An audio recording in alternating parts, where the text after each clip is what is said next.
Hey guys, tonight we step softly through curling fog, down mud-packed lanes, where flickering torchlight meets the cool hush of medieval night. A distant owl hoots, and somewhere nearby, dried herbs crackle in a clay stove. The air smells like rosemary, sweat, and maybe something a little more mysterious. You duck into a low-beamed cottage where a woman mutters over a bundle of moss and twine. Her hands are worn, stained green at the fingertips, and her eyes squint like someone who knows too much and says very little. You've just wandered into the life of a medieval healer, but be careful where you step. In this world, healing could get you a meal or get you burned. And if you're hoping to survive tonight's story, you probably won't. Not in one piece, anyway. So before you get comfortable, take a moment to like the video and subscribe, but only if you genuinely enjoy what I do here. Let me know in the comments where you're listening from and what time it is in your part of the world. Now dim the lights, maybe turn on a fan for that soft background hum, and let's ease into tonight's journey together. You trudge through a crooked hamlet where the thatched roofs sag like tired shoulders and smoke spirals slow from crooked chimneys. The ground squelches under your feet, a mix of mud, straw, and the things no one talks about. Inside the village, a woman waits, someone people whisper about. She's not a nun, not a noble, and not exactly a peasant. She's the one they visit when something's wrong and the priest's prayers haven't worked. They call her the cunning woman, which, depending on who's asking, could mean wise, suspicious, or downright dangerous. She doesn't advertise. She doesn't need to. You hear about her in murmurs, over fence posts and in quiet corners of the market. A baby won't stop crying. A rash that looks like red devil's teeth, an unwanted pregnancy, or worse, a longed-for one that won't come. You're sent to her, always with a bit of something to offer, a chicken, a coin, a favor to call in later. You stand at her doorway now. There's no sign above it, just bundles of drying herbs, feathers, and little trinkets tied with red string. Wards, they say, or traps for wandering spirits, or maybe just decoration. Historians still argue whether these homes were truly sanctuaries, or just very unlucky cottages, waiting for the wrong accusation. Inside, the air is thick and damp with the scent of sage and damp wool. Pots simmer on a fire that smokes more than it warms. Shelves sag under jars filled with beetle husks, rabbit bones, and bundles of plant matter too spindly to identify. A cat eyes you from the rafters. You're not sure whether it's alive or taxidermied. She doesn't smile, but she gestures for you to sit. You don't? The stool looks like it might curse you. This healer learned from her mother, who learned from hers, and so on. Through lineages, never written down, only lived. There were no universities for women like her, no licenses, no guarantees. Her knowledge comes from long nights, dying patience, and the occasional vision, possibly triggered by fermented honey wine. You ask her for help. You say the baby won't feed, or your uncle won't wake, or there's something in your skin that moves when it shouldn't. She listens, not like a priest or a doctor, but like someone who knows the body as a thing that leaks, swells, screams, and lies. She gives you a mixture: crushed fennel, goat's milk, powdered chalk, and something bitter that tastes like old metal. And then, like magic, or just science that hasn't been invented yet, it works. Usually, sometimes, the village leaves offerings at her door, but they never say thank you too loudly. Gratitude's a dangerous thing when it suggests you owe someone a life. That's how rumors start. She saved my child quickly turns into she hexed my cow. Still, they come. For everything from boils to broken hearts. You'd be amazed how many ailments start with the words, "He doesn't love me anymore." She shrugs them all off. Boils, love potions, even occasional tooth removals performed with what looks suspiciously like fireplace tongs. The woman does it all, not out of vanity, not even for coin, because it's what she knows, and because no one else will. You notice something odd. A page tucked under a stone near the hearth. On it, scribbled notes, not in Latin, not in Greek, just a tangle of symbols and half-written words, her own language. You realize she's been recording everything, which might be brilliant or incriminating. Because here's the thing. While the villagers mutter thanks, the church watches, always, somewhere. A friar is jotting down names, not in gratitude, in suspicion. One curious child, one curious priest, one bad season, and suddenly your helpful healer becomes a heretic. But for now, in this smoky room, she is just a woman, a tired, sharp-eyed woman with too much knowledge and too few friends. She gives you one last glance, hands you a pouch tied with twine, and says, "Sleep facing north." You don't ask why, you just nod and back away. Outside, the fog is thickened. A dog barks in the distance. The village is quiet again. But you know it isn't safe. Not really. It never is for women who heal in the dark. And still, they do. The next morning comes without a sunrise. Just a slow lifting of mist, and the dull clatter of someone chopping firewood nearby. You're still in the village, though you could be anywhere in Europe between the 12th and 15th centuries. The cottages all look the same, stooped like elderly relatives, windows smeared with grease and soot. And there, across the rutted lane, the cunning woman begins her daily routine. She doesn't wear robes or sparkle with mystic flair. Her clothes are brown, muddied, and layered against the cold. Her hair is twisted up, more out of practicality than style. She moves like someone always listening, never quite still, always aware. You notice how she glances at every shadow twice. It's not paranoia if they are watching. In this place and time, titles aren't handed out kindly. She's called wise woman, herb wife, charm maker, or just her. The villagers come to her in times of need, but they rarely speak her name in public. That's too permanent, too dangerous. Her identity floats somewhere between feared and necessary. An invisible thread stitched through the community's unspoken understanding. She's the woman who pulled the fever from your baby with poultices of elderflower and spit. She's the one who knew which root to chew when your husband's leg turned purple and started to smell like wet earth.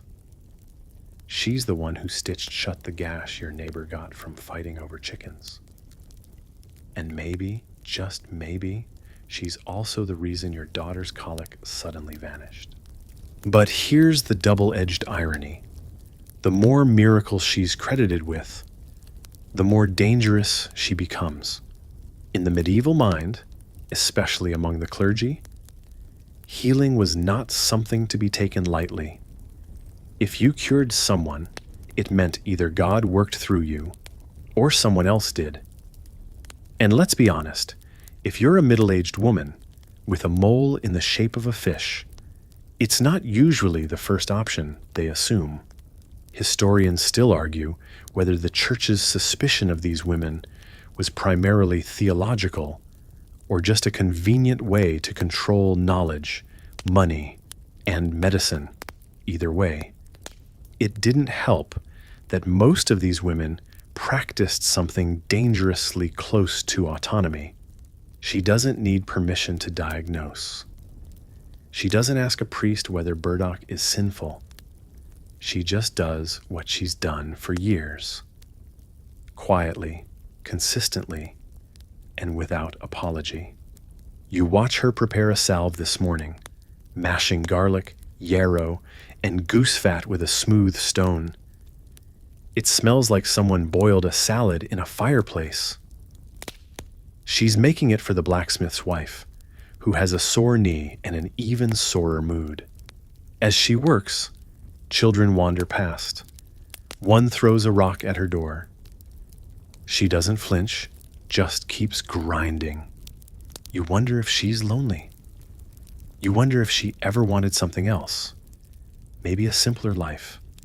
Somewhere no one expects her to pull maggots from wounds or predict weather by the ache in her knuckles. But then, maybe not. Maybe this is all she's ever needed. The clever thing about the cunning woman is that she's never just one thing. She's a healer, yes, but she's also a midwife, a therapist, a matchmaker, a cook, and occasionally a revenge plot consultant.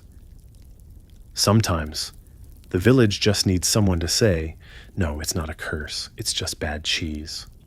And then there's the matter of births. Childbirth in this era is basically a dice game played in a hay-strewn room, possibly with a chicken watching. No painkillers, no antiseptic, just a midwife with fast hands and a better bedside manner than any priest could manage. You see her preparing the birthing stool, an open-seated contraption with legs that wobble like uncertain promises. She scrubs her hands with vinegar, muttering something under her breath. Not a spell, a memory, maybe even a prayer, though not the kind written in Latin.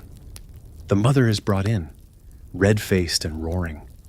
It's her 5th child. Only 2 have survived. You glance around the room and realize there are no men present, not because they're excluded, but because they don't want to be here. This space, this pain, this blood, it belongs to women. For hours. The cunning woman whispers instructions, catches the baby with a worn cloth, and cuts the cord with a curved blade that looks older than the cottage. There's blood, plenty of it, and a moment where even she looks unsure. But then, the cry, sharp, indignant, miraculous. A girl? She wraps the child in wool, presses herbs to the mother's belly, and says something so soft you don't catch it. But you don't need to. The work is done. The women are whole. The baby is handed off, and the mother dozes with exhaustion. The cunning woman rinses her hands and slips the placenta into a bucket. You don't ask what she does with it. You suspect it involves a shovel, a garden, and perhaps a protective chant about foxes. Despite her skill, she'll get no thanks. Just a slightly longer pause before someone calls her a witch during the next thunderstorm. One villager believes she speaks with the dead. Another swears her gaze made their cow barren. And yet, when the mayor's daughter starts losing her hair in clumps, they'll be back. Always back. That's the reality of being a healer in a world where science is superstition. And superstition might just be science wearing the wrong shoes. You walk with her as she steps outside into the gray air. She's tired. You see it now, the way her shoulders curl forward, the slump in her stride. But she doesn't stop. There's a knock on the gate.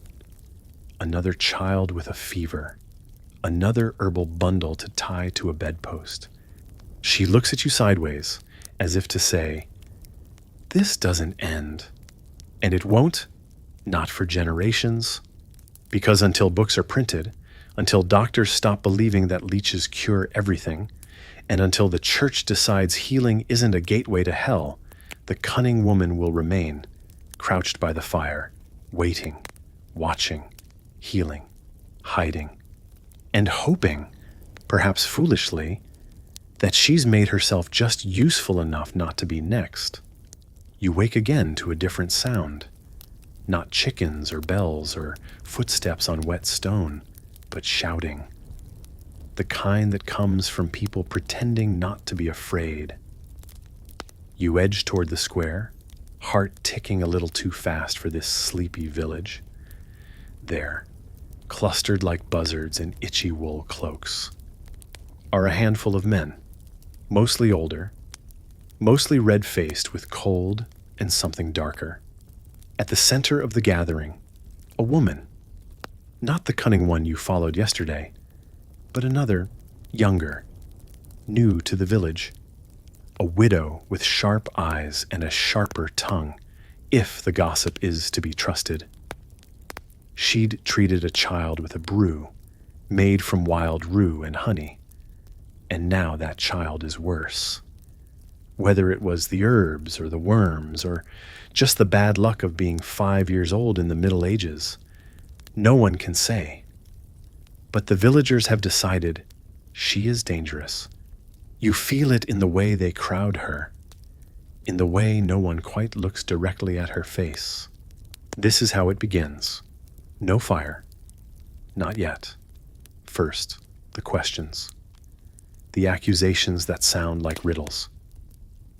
Why did she know how to brew that? Why was her door open at midnight? Why is her garden still green in February? The church has given them the language, and fear fills in the rest. The younger healer, let's call her Alice, doesn't flinch. She's holding something in her hand, a bundle of dried lavender, maybe for protection, maybe just habit. Her jaw is tight. You wonder if she saw this coming. Most do. See, women healers in this era know the rules, even the unspoken ones. Cure too many, you're suspicious. Cure too few, you're useless. Smile too much, you're tempting. Speak too plainly, you're arrogant. Stay silent, you're hiding something. There's no winning. Historians still argue whether women like Alice were targeted more often for being healers or simply for being inconvenient. Widowhood, property disputes, childlessness, any of it could tip the scales from midwife to menace. The men drag her to the church steps. The priest begins the interrogation, though he'll call it a discussion. It is neither. He asks how she learned her craft. She says her mother taught her. He asks whether the devil was present. She says, only once, and he looked a lot like you. You'd laugh if anyone else had the nerve. Instead, the crowd stiffens. Here's a curious detail you notice. No one from the healer's past patients steps forward, not the woman whose twins she saved in spring, not the man who swore her poultice cured his leg. Gratitude curdles quickly when survival's on the line. You watch as the priest pulls something from his robes, a small book, leather-bound, smelling of wax and mildew. He reads aloud from it, passages meant to expose the devil's work. The words are familiar, you've heard them before, but the way he uses them now, twisted into a net to catch one woman, it feels like sorcery of a different sort. This isn't a formal trial, no judges and no scribes, just a decision made in sweat and whispers. They won't burn her, not yet, but they'll mark her, outcast, untouchable. She's told to leave the village by sundown or be dragged to the river for the old test. You know the one. Float, and you're a witch. Sink, and you're innocent, but dead. Alice doesn't cry. She just turns, walks away. and doesn't look back. You see her later that night, packing her few things, herbs tied into cloth, a carved spoon, a locket with a lock of someone's hair, maybe her child, maybe her own. She walks north, her breath curling behind her like smoke. It happens more often than you'd like to imagine. Women like Alice drift from town to town, seeking spaces where the ground isn't so eager to swallow them. Some become silent wanderers. Others regroup, find new villages, and try again. A few change their names, their appearance, even their methods. But most just disappear. The cunning woman you met first watches all this from the edge of the woods. She knows better than to get involved. She's survived this long by blending in just enough to be ignored. But not so much that she's forgotten. It's a delicate balance. She returns home that evening, locking the door with a bone latch that creaks like a warning. Her eyes linger on her shelf of remedies. One by one, feverfew, mugwort, comfrey, tansy. She whispers their names as if counting old friends. Then, she does something unexpected. She takes out a small book of her own, handmade, with pages sewn from scraps of parchment. It's her record, not just remedies, but memories. She writes down Alice's name. She writes what happened. It's a gesture of defiance or remembrance. Maybe both. You wonder how many such books exist, hidden in thatched roofs, buried beneath floorboards, or burned before the wrong visitor could find them. One strange tidbit surfaces in your mind. In some areas of medieval Europe, villagers believed that healers could transfer pain into objects. A stone, a doll, a carved stick. Break the object, and the sickness vanished. You think about how convenient that belief would be for healing. Yes, but also for blame. It wasn't her. It was the cursed doll. Too bad reality rarely works that cleanly. Back in the village, the air is still. No one speaks of Alice, not openly. But you can feel the silence clinging to every doorstep, like a fog that doesn't lift, just waits. Tomorrow, someone's child will fall ill. Someone's cow will die. And they'll knock, softly, at the cunning woman's door, pretending, for now, that none of this happened. You watch the healer pick up a jar of dried eyebright. She sprinkles a pinch into her tea and drinks in silence. Her hands tremble for a moment, then still. Her expression doesn't change, but something has shifted. Another healer gone, another shadow behind her eyes. And still, she stays, because someone must. You awaken with the sun barely touching the sky. Thin golden lines tracing the shape of the thatched roofs around you. Somewhere in the woods, a bird sings too loudly for this kind of morning. You stretch, the ache of yesterday's memories still coiled inside your ribs. Alice banished. The silence that followed, the way everyone suddenly became very busy not remembering. But today is market day. You feel it in the energy, twitchy and hopeful, like a village trying to will itself back to normal. Baskets are scrubbed clean, goods stacked just so. And for once, the mud is kicked off the boots before stepping onto the cobbles. Normalcy, after all, is a kind of spell too. You follow the crowd as it makes its slow, half-muttering pilgrimage to the market square. There, tucked between the fishmonger and the ale cart, is a stall you hadn't noticed before. It's not really a stall, more a scattering of crates and a frayed cloth draped over a barrel. Behind it sits a woman you've seen only once or twice, thin as a bent nail. with a voice that sounds like she gargled soot. She's a seller of simples. Simples, not spells, not potions, just basic herbal remedies. Chamomile for sleep, yarrow for cuts, thyme for coughs. It's all very legal, very modest, very safe on the surface. But you notice her movements, delicate, deliberate, every jar placed with an air of reverence. You hear her speak to a woman with 2 children in tow. Boil this in a copper pot, only at sunrise. Do not let your husband touch it.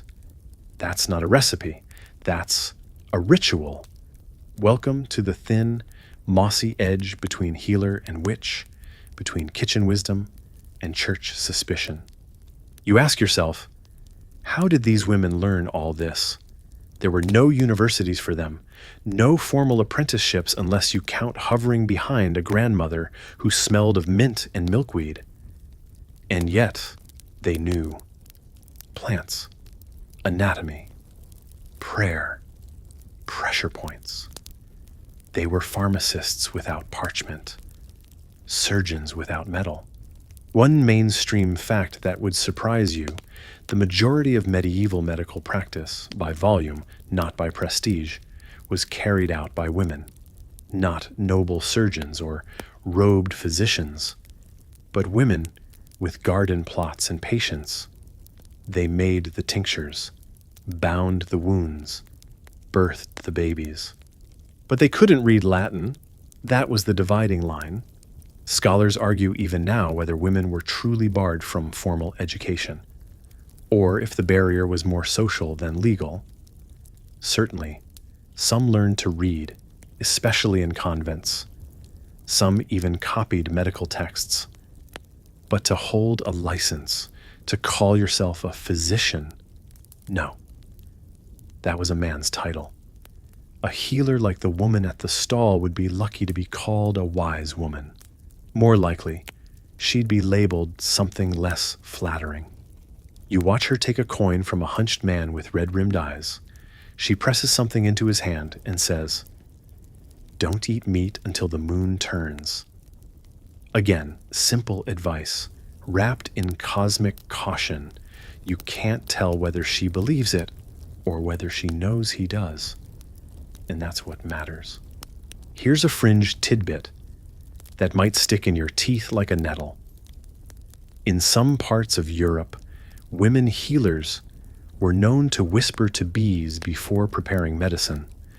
Bees were thought to carry news to the spirit world, tell them your intentions, and perhaps they'd carry your hopes to heaven, or at least stop stinging your goats.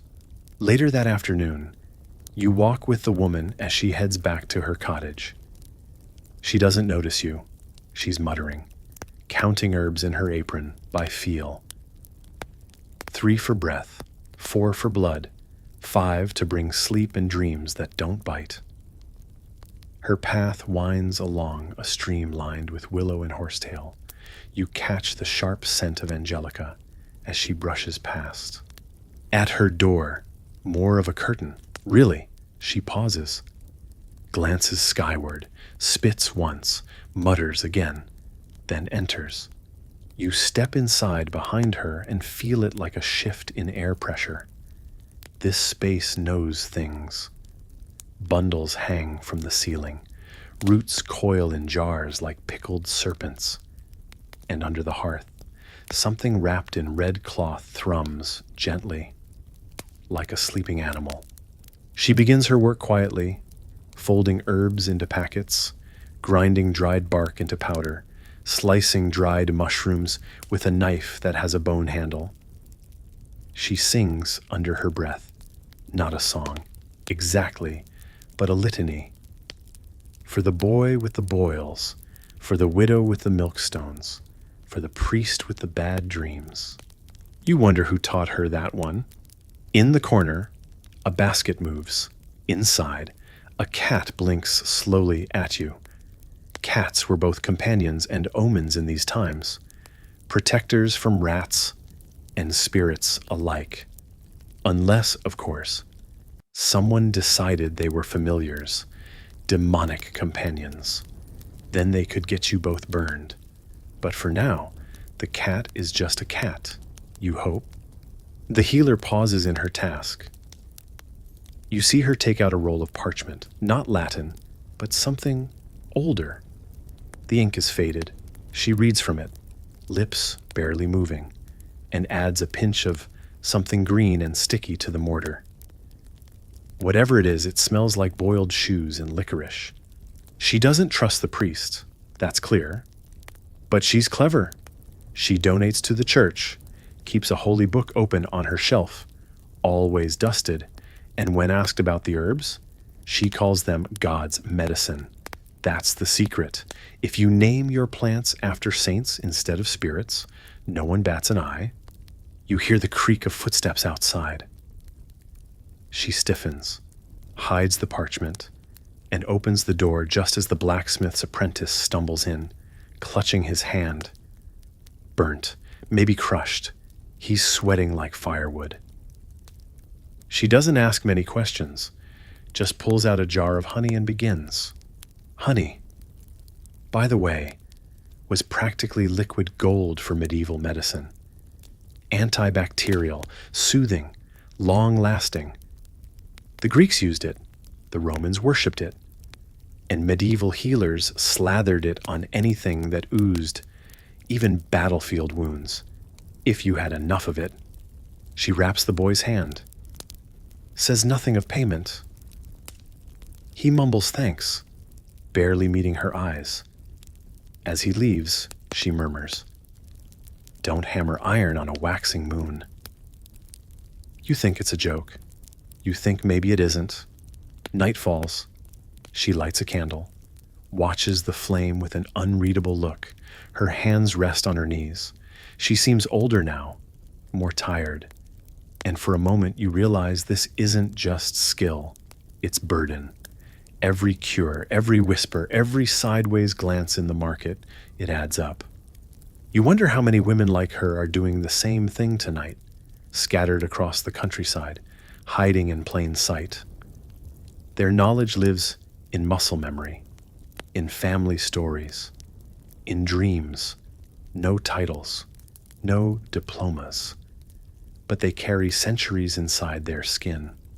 And tomorrow, they'll do it all again. You wake to the smell of ash and morning porridge, a mix that somehow captures the entire spectrum of village life. Burnt offerings and survival food. Outside, the air is thick with the metallic tang of coming rain, and the streets are already churning to life. But today, your path leads somewhere more institutional.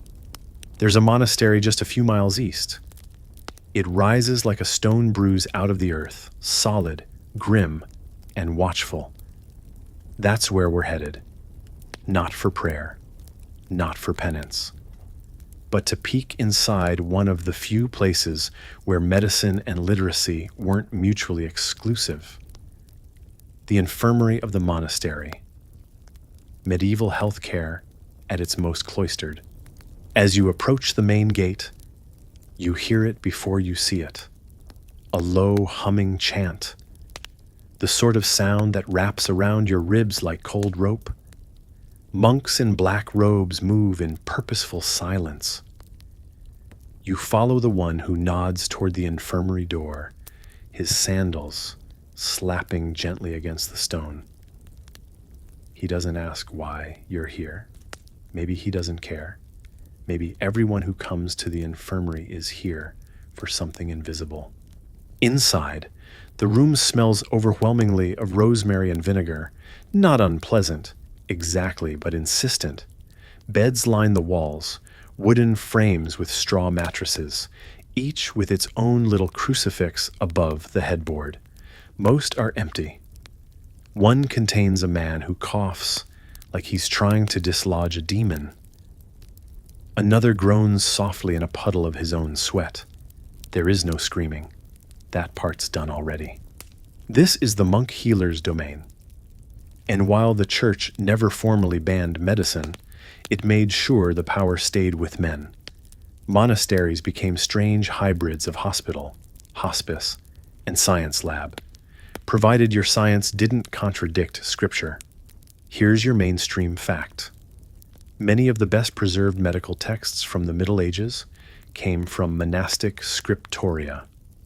Monks meticulously copied ancient Roman and Greek writings, often translating them into Latin, sometimes adding their own notes in the margins. These weren't quacks. They were bookish, disciplined, and, when pressed, experimental. Think medieval nerds with scalpels. But despite all their literacy and herbs steeped in wine, they lacked a few things women healers had in spades: real-world experience and an unflinching understanding of female anatomy.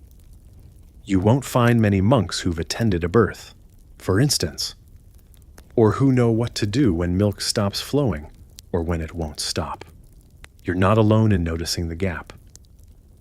Historians still argue whether monastic infirmaries were truly effective in treating illness, or whether they mainly served as places to die with dignity.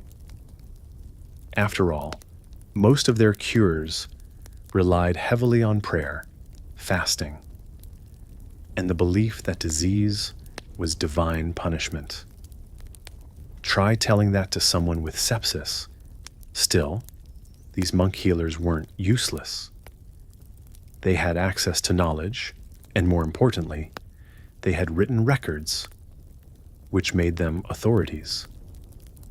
A woman healer might save 20 villagers from infection using wild onion paste. But unless a monk wrote it down in Latin, it wasn't considered medicine, just folk nonsense. Never mind that the monk probably learned it from her in the first place. You step to the back of the infirmary where the herbarium sits, a small stone room lined with glass stoppered jars, each labeled in a careful, looping script: mint, wormwood, valerian, something labeled dragon's claw, that definitely came from a cow. Books lie open on a heavy table, their pages curling with age, diagrams of the four humors: blood, phlegm, black bile, and yellow bile, the medieval foundation of health, and frankly, the excuse for some very questionable treatments. The monk beside you explains in a murmur: too much black bile, melancholy, leeches help, or purgatives. He shows you a small jar filled with dried beetles, ground and boiled, induces vomiting, cleanses the soul. He says it like he's reading a menu. Behind you, a younger monk practices bloodletting on a goat. Not a metaphor. The animal looks very confused. The monk doesn't. He's done this before. You wander into the garden, more useful than the entire infirmary. If you ask the women back in the village, rose of comfrey, rue tansy. Some of these are medicinal. Some are mildly toxic. Some, like pennyroyal, walk a knife edge, good for keeping pests away, rumored to bring on menstruation, possibly deadly in high doses. And here's your fringe tidbit for the day. Some monks believed that mandrake root would scream when pulled from the earth, and could kill a man who heard it. So they tied the root to a dog, turned their backs, and let the dog do the pulling. It's unclear what happened to the dog. Probably nothing good. You notice a woman standing by the garden wall. She doesn't wear a habit. She's not a nun. But she's picking herbs with confident fingers, not asking for permission. You ask the monk who she is. He shrugs. Midwife. From the convent over the hill. Ah, now we're getting into something deliciously complicated. See, while most church authorities scoffed at women healers, midwives were tolerated, sometimes even welcomed, especially when dealing with births among the nobility, or in towns that could afford to recognize utility over gender politics. But the relationship between midwives and monasteries was always tense. The monks had the books. The midwives had the blood under their nails. And between them stood the church, squinting suspiciously. You move closer and watch the woman kneel to gather marigold petals. She speaks softly, almost without moving her lips. Calendula. For wounds that keep weeping, for grief, too. Her hands are stained yellow. She has a bracelet of knotted red thread on one wrist. A charm against bad spirits. You guess. Or maybe just her version of a wristwatch.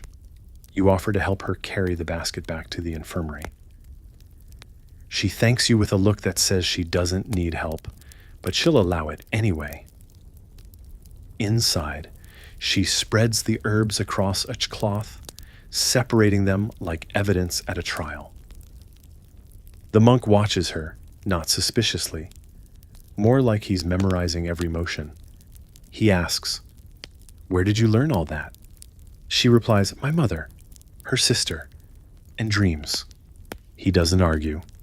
As evening deepens, candles are lit in little alcoves, and the infirmary quiets.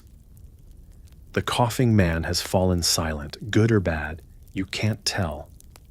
The midwife brews something in a clay pot, the scent rich and spiced. A monk takes the potion to a patient.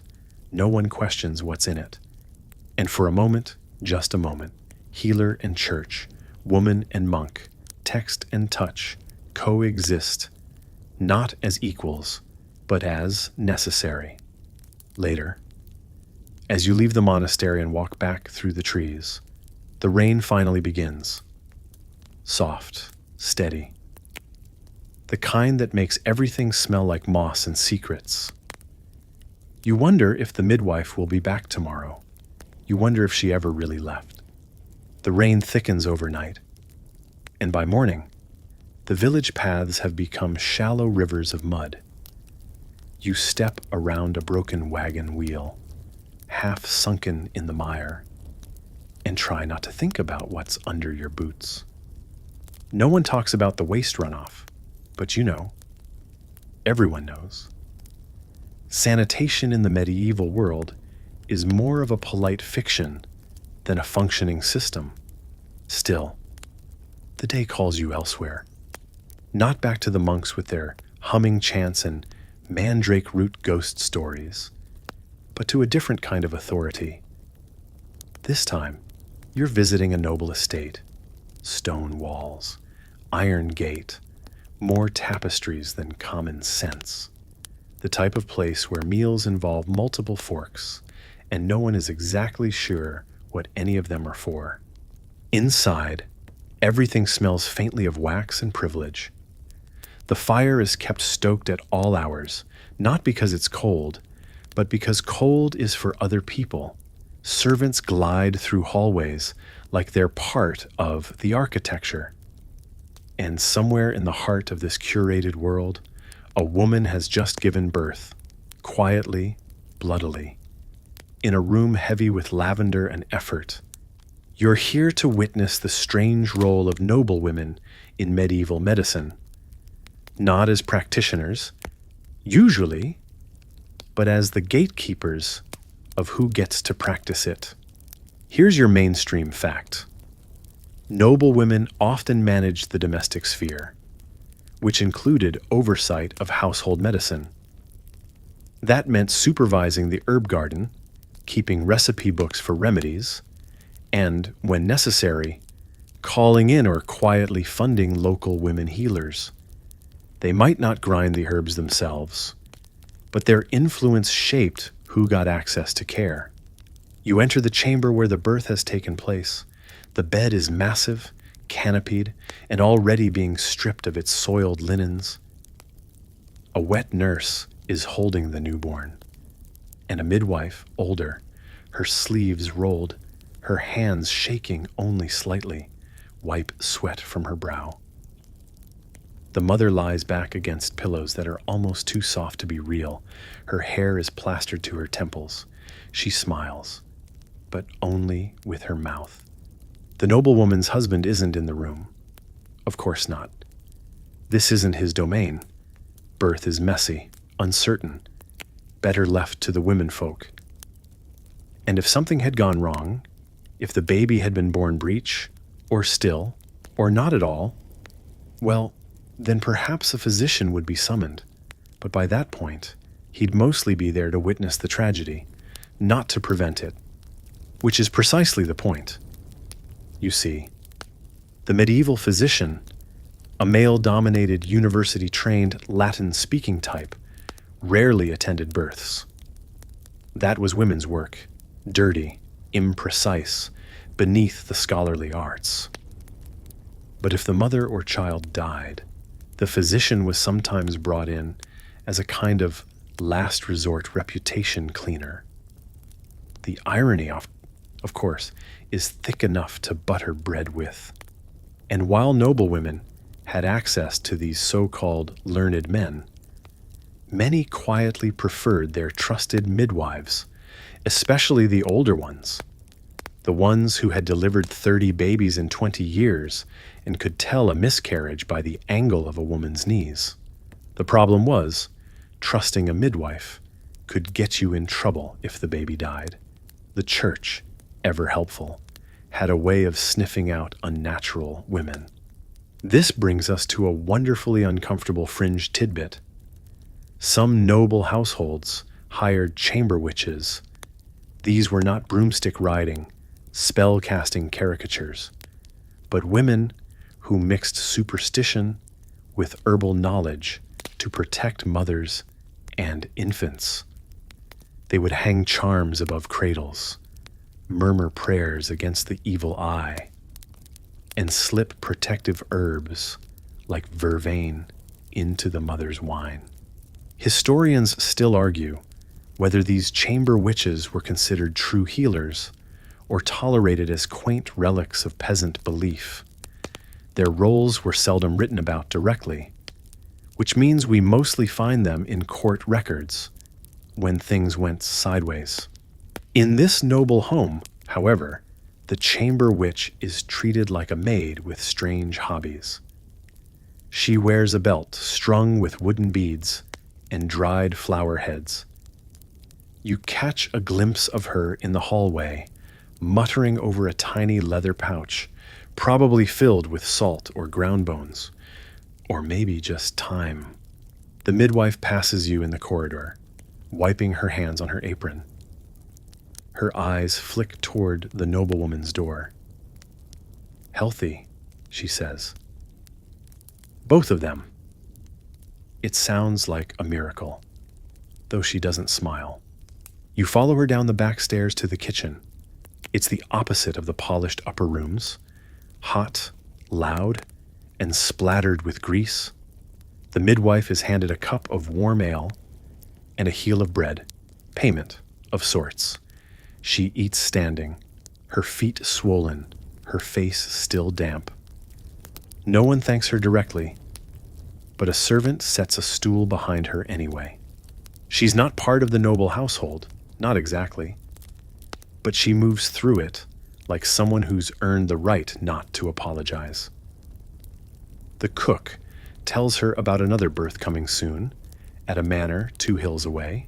She nods, makes a note in her head.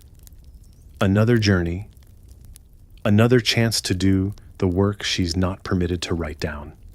You ask her, cautiously, how long she's been delivering babies. She tilts her head. "Since I was strong enough to carry a screaming girl back to the birthing stool." That's not a date, but it tells you what matters. And here's where things get tricky. Because noble households wanted clean, smooth births, but without the superstition, and preferably with as little peasant influence as possible. Some noblewomen began learning rudimentary medicine themselves, reading copies of Trochula's texts, an 11th century medical compendium authored, or at least inspired by, a woman physician. The Trotula texts covered everything from menstrual problems to cosmetic fixes for bad breath, very popular in certain circles. Still, being educated in medicine as a woman was always a dance on thin ice. Too much interest, and you might be accused of meddling in forbidden arts. Too little, and you were at the mercy of whoever showed up when the bleeding started. Later that evening, you're invited, curiously, to sit in on a discussion in the solar. 3 noble women in velvet gowns sip spiced wine and discuss childbirth remedies as if they were trading gossip. One swears by powdered oyster shell mixed with honey. Another says her midwife uses crushed beetroot and goat's milk. They laugh, not realizing how many women outside these walls are burned for less. One of them shows you her handwritten remedy book. The script is tidy. Each page has little illustrations, flowers, roots, drops of blood. It's a work of quiet rebellion. No university would teach her, but she's learned anyway. She closes the book and says, offhandedly, "They say knowledge is a burden for women, but ignorance, well, that's far worse in a birthing bed." And with that, you're escorted out. The rain has let up, but the sky is still heavy. The estate gates close behind you. You walk down the hill, the wind colder now, wondering how many women bled in silk sheets while men in hats debated the ethics of uterus diagrams. You find yourself wandering through a patchwork of fields dotted with thatched cottages, the horizon blurred by an afternoon haze. The scent of damp hay mingles with something earthier, the unmistakable smell of freshly turned soil and manure. Farming life may seem simple, but the realities of rural survival are anything but here in this patchwork of dirt and sweat. Women healers have a kind of omnipresence, whether they want it or not. You stop at a small wooden fence, peering into a garden bursting with herbs and wildflowers. The woman tending it looks up, her hands stained green and soil-scarred. Her name is Agnes, known across nearby villages as a healer, an herbalist, and, more quietly, a wise woman, a title that carries a mix of respect and suspicion. In the rural world, women like Agnes were essential. They treated everything from scraped knees to what they called the pox, a word that could mean any number of terrible infections. Without access to physicians or monasteries, peasants depended on these healers' knowledge of plants, poultices, and old wives' remedies. It's a practical magic born of necessity. Here's your mainstream fact. The bulk of medieval healthcare was administered by women in villages, especially those without access to official medical practitioners. Their treatments, often derived from oral tradition and trial and error, saved countless lives. They delivered babies, set broken bones, and soothed fevers, all without a university degree or papal approval. Yet Agnes's world wasn't easy. The church cast a long shadow over any woman who wielded power in healing. The boundary between wise woman and witch was a dangerously thin line, and it shifted with every whisper and fear-mongering sermon. You can almost hear the echoes of those warnings as you watch Agnes crush dried chamomile between her fingers. Here's a quirky tidbit. Agnes keeps a small jar of cuckoo spit on her shelf, a mixture of saliva and tree sap, believed to ward off curses and bad luck. She insists it's more effective than a blessed candle, though she's quick to add, "Don't tell the priest." Folk remedies like this walk the line between medicine and superstition. making the church uneasy. Historians still argue whether these rural healers were victims of paranoia or misunderstood guardians of ancient knowledge. Records of witch trials tend to blur the reality, mixing fact with fear and propaganda. Many women accused had simply been too skilled, too independent, or just unlucky. You watch Agnes prepare a poultice for a child with a festering wound. She mixes crushed comfrey and plantain with warm lard, then gently presses it onto the child's arm. The boy's face crumples, but his mother smiles with relief. No leeches here, no dangerous bloodletting, just centuries of accumulated wisdom. Agnes tells you about a time when she was summoned to treat a man bitten by a mad dog.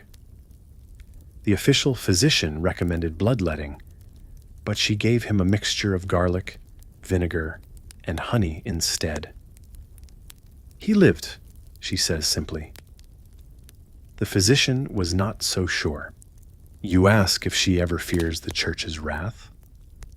She laughs softly. Better to be needed than safe. But you always watch the edges. The Inquisitor's shadow is never far. You follow Agnes to a small shed behind her cottage. Inside, dried herbs hang from the ceiling like strange chandeliers. Lavender, sage, wormwood, and more. She picks up a small bundle tied with red thread. St. John's wort, she says. Good for the soul, they say, and the wounds that won't heal. The conversation drifts to the role of community and secrecy. Agnes shares that many healers communicated through subtle signs and coded messages. A certain flower left on a doorstep could mean danger or help needed. This underground network kept their knowledge alive, but it also made them targets. You think of the midwife from the monastery and the chamber witches in the noble house. Different worlds, similar shadows. All these women healers, sometimes marginalized, sometimes feared, but always indispensable. Before you leave, Agnes offers you a small pouch filled with dried herbs. For your journey, she says, a little protection and maybe a bit of luck. You tuck it into your pocket, feeling the weight of centuries of care and caution. As the sun dips low, casting long shadows across the fields, you realize the story of women healers is not just about herbs or potions. It's about survival, power, and the precarious balance between knowledge and fear in a world that was rarely kind to either. You push open the creaking door of a small, dimly lit apothecary nestled at the edge of a bustling medieval market town. The smell hits you immediately, an intoxicating blend of dried herbs, musty parchment, and something metallic, like old blood. This is the domain where women healers intersect with the growing world of medieval commerce and medicine. Inside, a woman named Elspeth stands behind a cluttered counter, arranging small vials filled with strange liquids and powders. Her hands are steady and sure, despite the chaos around her. She's one of the rare female apothecaries who dared to claim a place among the mostly male guilds, controlling medicine and pharmacy. Here's your mainstream fact. By the late Middle Ages, apothecaries had become semi-professionalized and regulated by guilds in many towns. But women's participation was often limited, if tolerated at all. Many women had to practice quietly, outside official channels, risking fines or worse. Elsbeth's shop is a mixture of the practical and the mysterious. Shelves are lined with jars containing everything from crushed coral to powdered unicorn horn. A popular but utterly mythical ingredient, said to cure poison and disease. You watch her mix a salve using ground comfrey, beeswax, and honey, explaining it's for treating wounds and bruises. It smells faintly of earth and flowers. One peculiar detail stands out. Elsbeth keeps a small locked box beneath the counter containing what she calls the whispering powders. No one outside her circle knows what's inside, but rumors say it's a mixture that can bring dreams or nightmares. She refuses to explain, only smiling slyly. Historians still argue whether apothecaries like Elsbeth were simply pragmatic herbalists, or if their shops served as fronts for more secretive practices, blending folk medicine with occult knowledge. The line between accepted science and forbidden magic was notoriously thin. While Elsbeth prepares remedies, you overhear market gossip about a recent trial of a woman accused of poisoning a nobleman. The story is murky. Some say she was an apothecary. Others insist she was a healer, gone rogue. Either way, it illustrates the precarious position women occupied. One mistake, or one accusation, could turn their livelihoods into ashes. You ask Elsbeth if she fears such accusations. Every day, she admits. But knowledge is power, and power doesn't come without risk. She points to a faded parchment pinned to the wall, a royal decree forbidding women from practicing certain medical arts. Yet here she stands, defiantly healing and trading. You notice a small, hand-drawn diagram of the human body on a nearby wall, primitive but detailed. Elsbeth explains it's a copy of a physician's manuscript, smuggled from a monastery library. It's her secret textbook. They say only men can understand the body, but I say anyone who watches can learn. She hands you a tiny vial filled with a shimmering blue liquid. For your travels, she says, a tincture of forget-me-not and belladonna helps with sleepless nights, though use sparingly. Outside, the market noise swells again. Vendors shouting, horses clattering on cobblestones, children chasing stray chickens. Inside this small apothecary, centuries-old knowledge and whispered secrets swirl in the air, a testament to women's quiet defiance in a world built to keep them out. As you leave, you think of Agnes's herbs, the chamber witch's charms, and the noble women's tinctures. The threads of healing weave through all these lives, complex and fragile.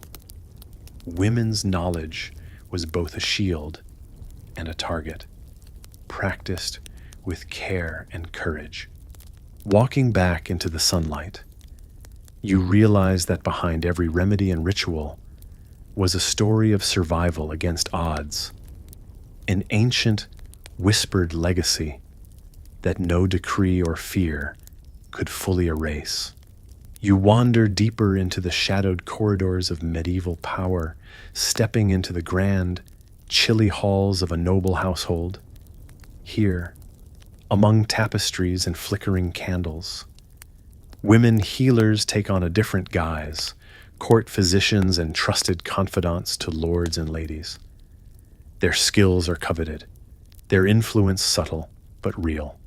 Meet Isolde, a lady-in-waiting turned healer, whose knowledge of herbs and bodywork elevates her beyond mere servant. She moves quietly through the household, her hands skilled in relieving aches, tending wounds, and calming nerves. Nobles may claim doctors and surgeons, but Isolde's remedies often work faster and with less discomfort. Here's your mainstream fact. Many noble and royal households employed women as informal physicians or midwives, especially since female patients often preferred female caregivers. These women operated in a complex web of trust, power, and secrecy. Isolde keeps a small leather-bound book, an unusual possession containing recipes, prayers, and notes gathered from far-flung sources. Among its pages, you find references to the menstruum of Saint Hildegard, a potent extract reputed to balance humors and ease pain. Such texts were rare and precious, often copied by hand and passed in secret, a quirky detail. Isolde secretly maintains a small collection of amulets made from fox teeth and blue glass beads, said to protect against the evil eye. She hides them beneath her petticoat, just in case. These charms blur the line between faith and folk superstition, a private defense in a world ruled by both. Historians still argue whether noblewomen healers like Isolde were simply privileged servants or proto-scientists operating within the strict confines of medieval gender roles. Their work was often invisible or overshadowed by male counterparts, yet indispensable. One afternoon, Isolde tends to a lady struck with a mysterious fever. The official physician recommends bloodletting, but Isolde insists on a gentler approach, herbal infusions of elderflower and willow bark, and quiet rest. The lady recovers, and Isolde's reputation grows quietly, though always under the watchful eye of the household's male authorities. You note how Isolde navigates politics carefully. Too much success, and jealousy or suspicion might spell disaster. In medieval courts, power was a dangerous game, especially for women wielding knowledge in secret. Isolde confides that the real challenge is balancing her healing with the household's endless intrigues. "You can cure the body," she says softly, "but the heart, that's another matter." You leave the grand halls with a sense of paradox. Here is healing wrapped in silk and ceremony, yet still shadowed by fear and limits.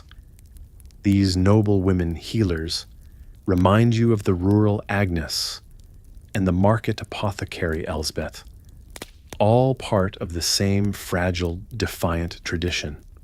As you step out into the evening air, the sun dipping behind battlements, you feel the pulse of medieval life, the mix of hope, fear, and fierce survival that shapes every healer's story. The dusty air of the village marketplace settles behind you as you find yourself standing before a modest wooden cross, weathered and chipped. Here, at the edge of the medieval world's spiritual realm, lies a tangled relationship between women healers and the church. The two forces often collided, sometimes violently, but also cooperated in strange and surprising ways. You watch a procession of robed clergy pass by, chanting prayers in Latin that echo faintly down narrow streets nearby. A local healer named Marjorie prepares a mixture of herbs for a sick child, whispering prayers alongside her potion making. Her faith is genuine but tinged with caution, because to the church, women who heal are a tricky matter. Here's a straightforward fact. The church officially recognized certain forms of healing, like prayers, blessings, and holy water, but it condemned others, especially those connected with pagan or folk traditions, as heresy or witchcraft. Women healers often found themselves walking a tightrope between devotion and suspicion. Marjorie tells you about the spiritual diagnosis priests sometimes insisted on before women could treat an illness. If they failed to submit to this ecclesiastical scrutiny, their remedies were dismissed, and worse, their intentions questioned.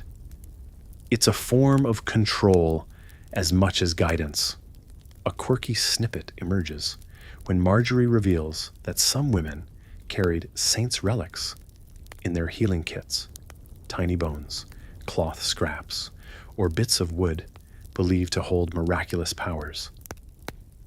She confesses one relic was actually a splinter from an old fence, but the faith it inspired was no less real. The power of belief often rivaled that of the herbs themselves. Historians still argue whether the church's crackdown on women healers was primarily about doctrinal purity or a political strategy to control medical knowledge and its social influence. It's clear the church both depended on and feared the healing women provided. Marjorie recalls a frightening night when a local priest accused a healer of witchcraft after a failed treatment. The healer was arrested, and Marjorie's heart sank. "We all knew what happened next," she says softly. "Fear spreads faster than any plague." Yet the church also employed women healers within convents and monasteries, where nuns acted as midwives, herbalists, and caregivers, blending faith and medicine under clerical supervision. This duality complicates the narrative, showing a world where cooperation and conflict coexisted uneasily. You notice how prayers and charms overlap. Holy verses whispered alongside garlic and salt, crosses carved into skin before poultices applied. Healing was a mosaic of faith, folklore, and hands-on care, each piece vital and fragile. Marjorie presses a small vial into your hand, filled with a pale yellow liquid she calls blessed water with rue. She smiles. "Use it wisely. It might soothe more than just the body." As you walk away from the cross, you ponder the paradox. Women healers were both protectors and outlaws, sanctified and suspected, weaving a quiet rebellion through their devotion and skill. Their story is a mirror to the medieval world's own contradictions: hope shadowed by fear, knowledge constrained by power. The sun sets in a wash of gold and purple, and you feel the weight of centuries pressing gently, like a whispered prayer on the wind. You wander now into a shadowy cloister, where the faint flicker of candlelight dances on stone walls, and the scent of incense hangs heavy in the air. Within these monastic confines, women healers take on yet another dimension. Nuns and religious sisters who tended to the sick with a mix of faith, science, and compassion.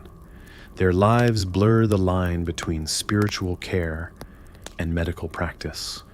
Sister Beatrice, a quiet figure in a simple habit, guides you through a small infirmary filled with wooden beds and rough blankets.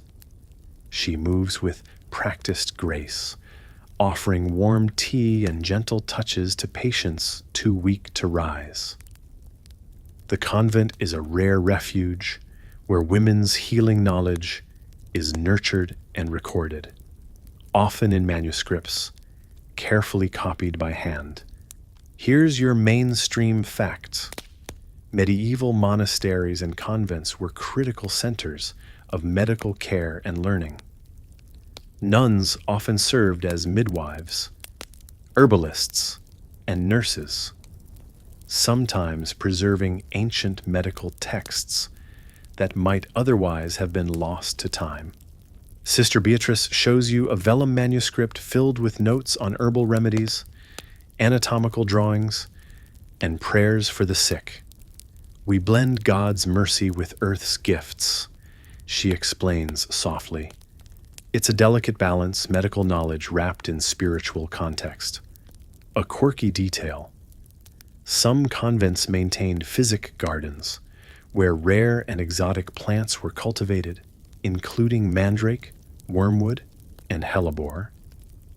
These gardens were both practical apothecaries and sources of mystical fascination.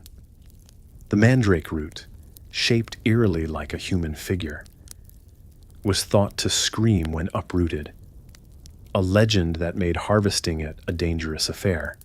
Historians still argue whether convent healers represented a true medical tradition or primarily served as caretakers within religious frameworks.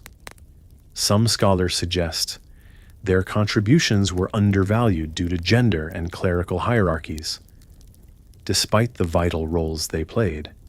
Sister Beatrice recounts stories of women brought to the convent for healing, often after being rejected by local healers or physicians. Their ailments ranged from common fevers to mysterious hysteria, a catch-all diagnosis for female suffering that today feels frustratingly vague.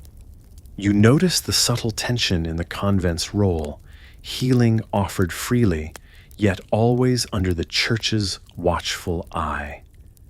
This relationship sometimes provided protection from outside persecution, but also imposed limits on the kinds of treatments allowed. The sister offers you a cup of chamomile tea, its gentle aroma soothing your senses. Healing is a prayer, she says, and a duty. As you leave the cloister, you reflect on the unique place these religious women held, neither fully secular nor entirely spiritual.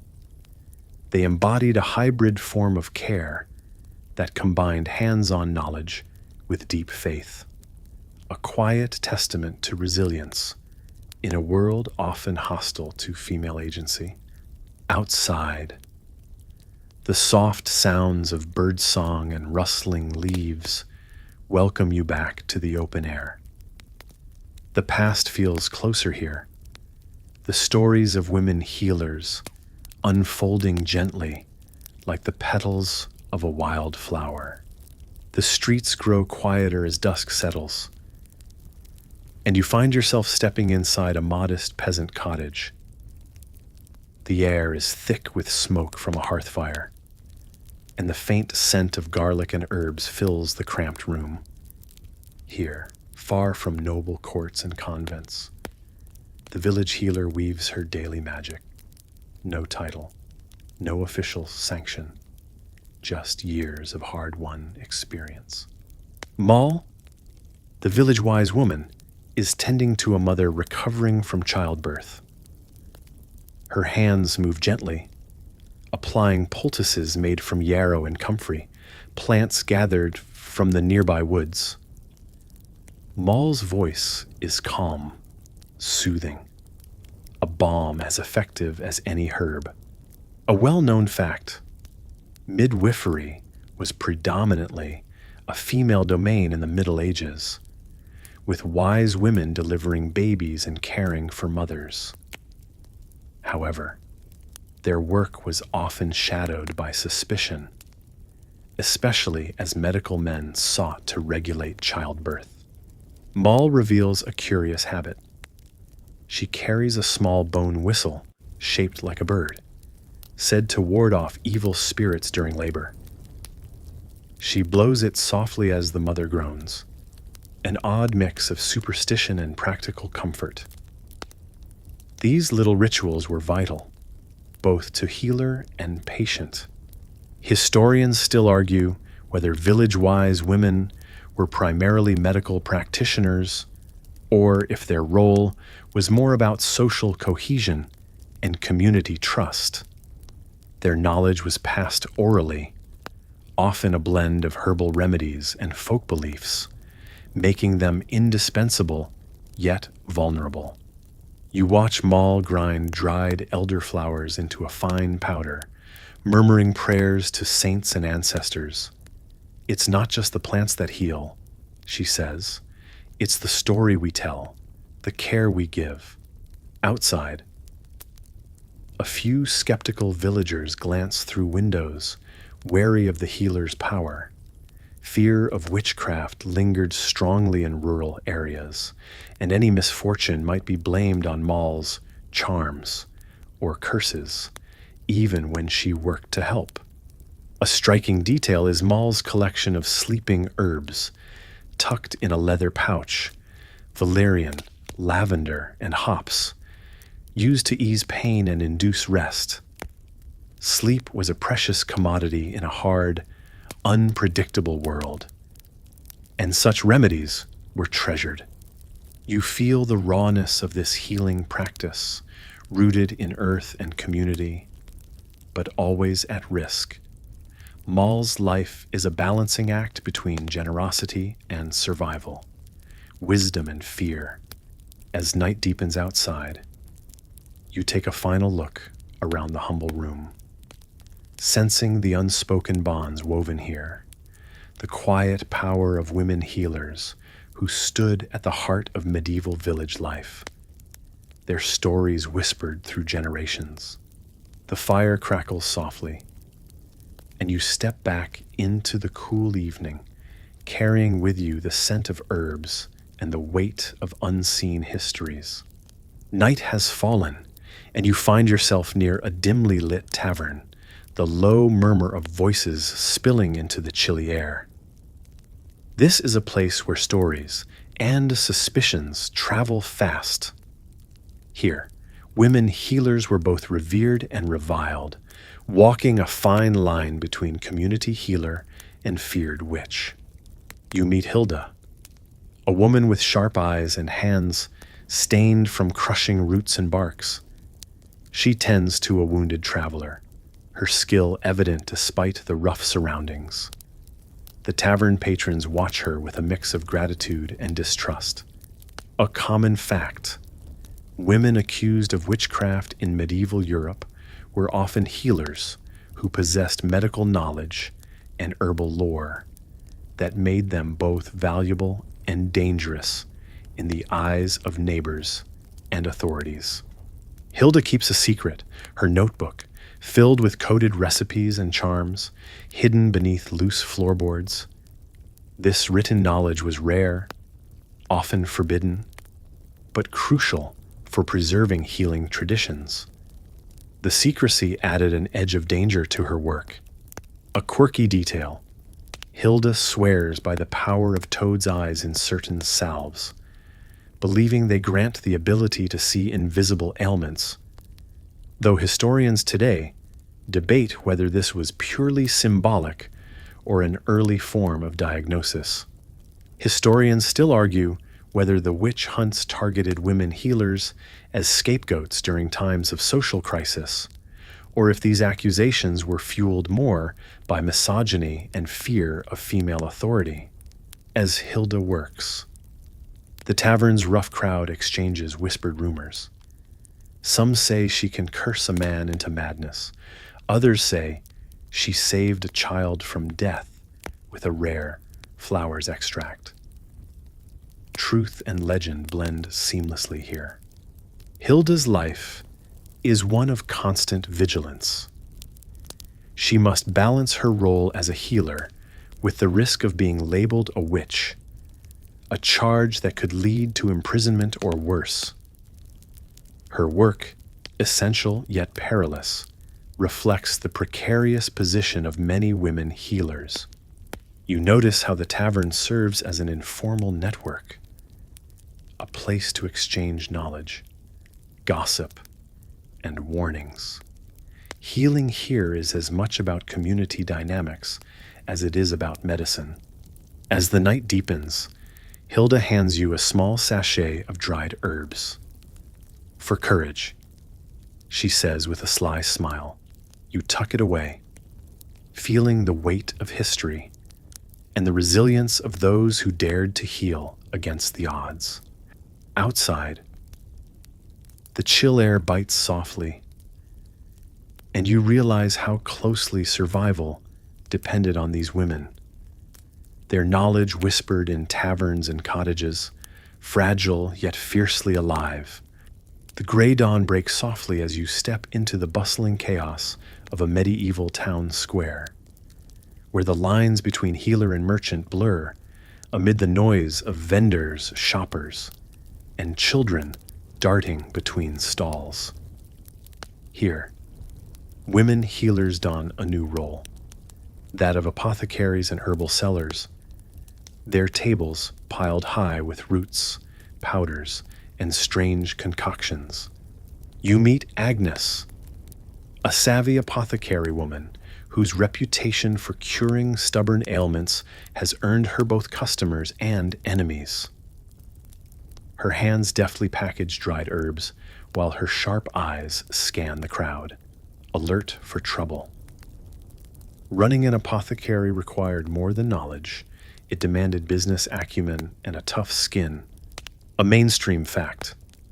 By the late medieval period, some women ran their own apothecaries, selling medicines and remedies to townsfolk, though male physicians often looked down on them as mere shopkeepers rather than serious medical professionals.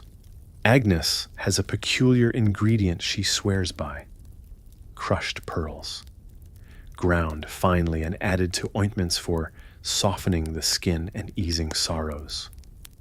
While extravagant, such remedies catered to the wealthier clients who prized rare and luxurious ingredients.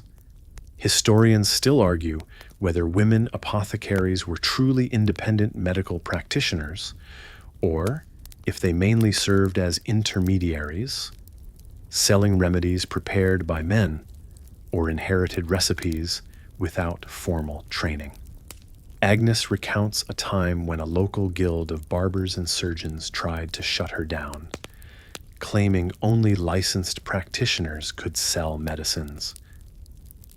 But she fought back with legal savvy and community support, showing how women could assert power in a male-dominated marketplace.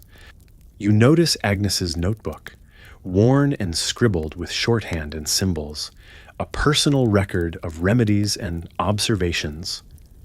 Unlike the oral traditions of village healers, this written knowledge reflects a shift toward early scientific methods, even if limited. The hustle of the market surrounds you, the scents of lavender, rosemary, and camphor mixing with the cries of merchants. Agnes's apothecary table is a small island of calm expertise amid the frenzy. A stray cat brushes past your feet, and Agnes chuckles.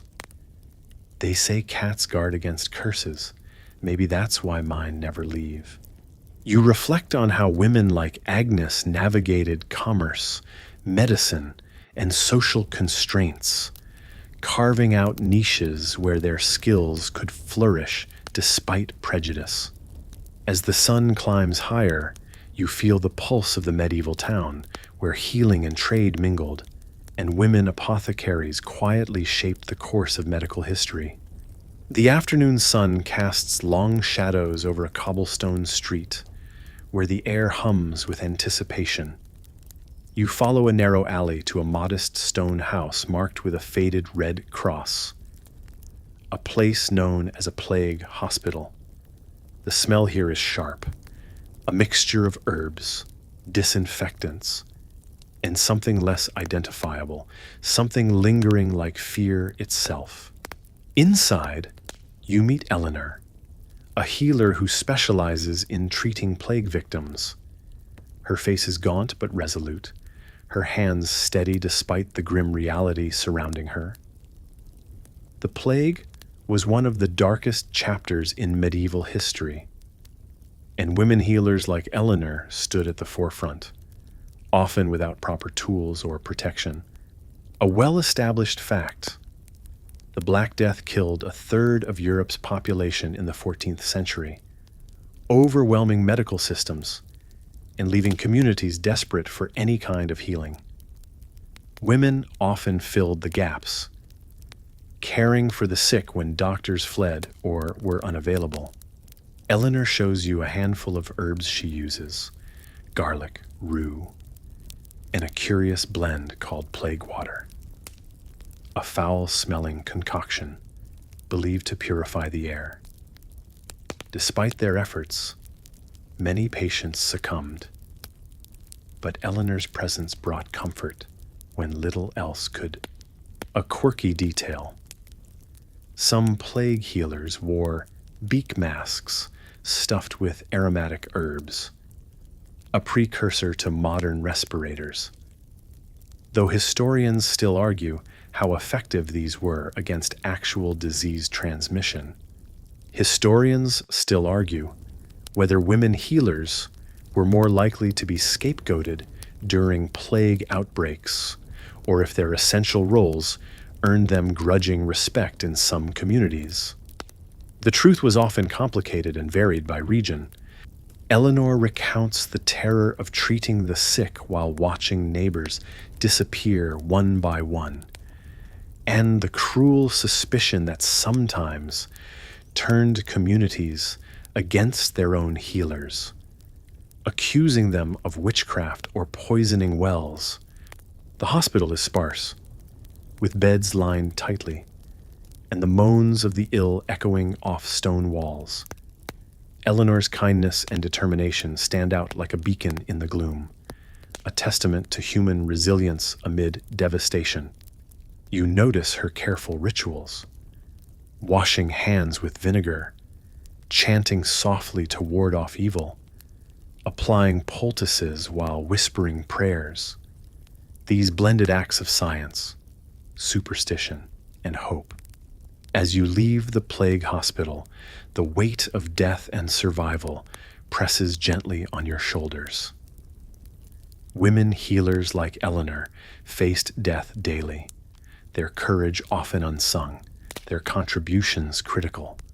The city noises return, distant and fading as you step back into the sunlight, carrying with you the memory of those who healed in the shadow of death.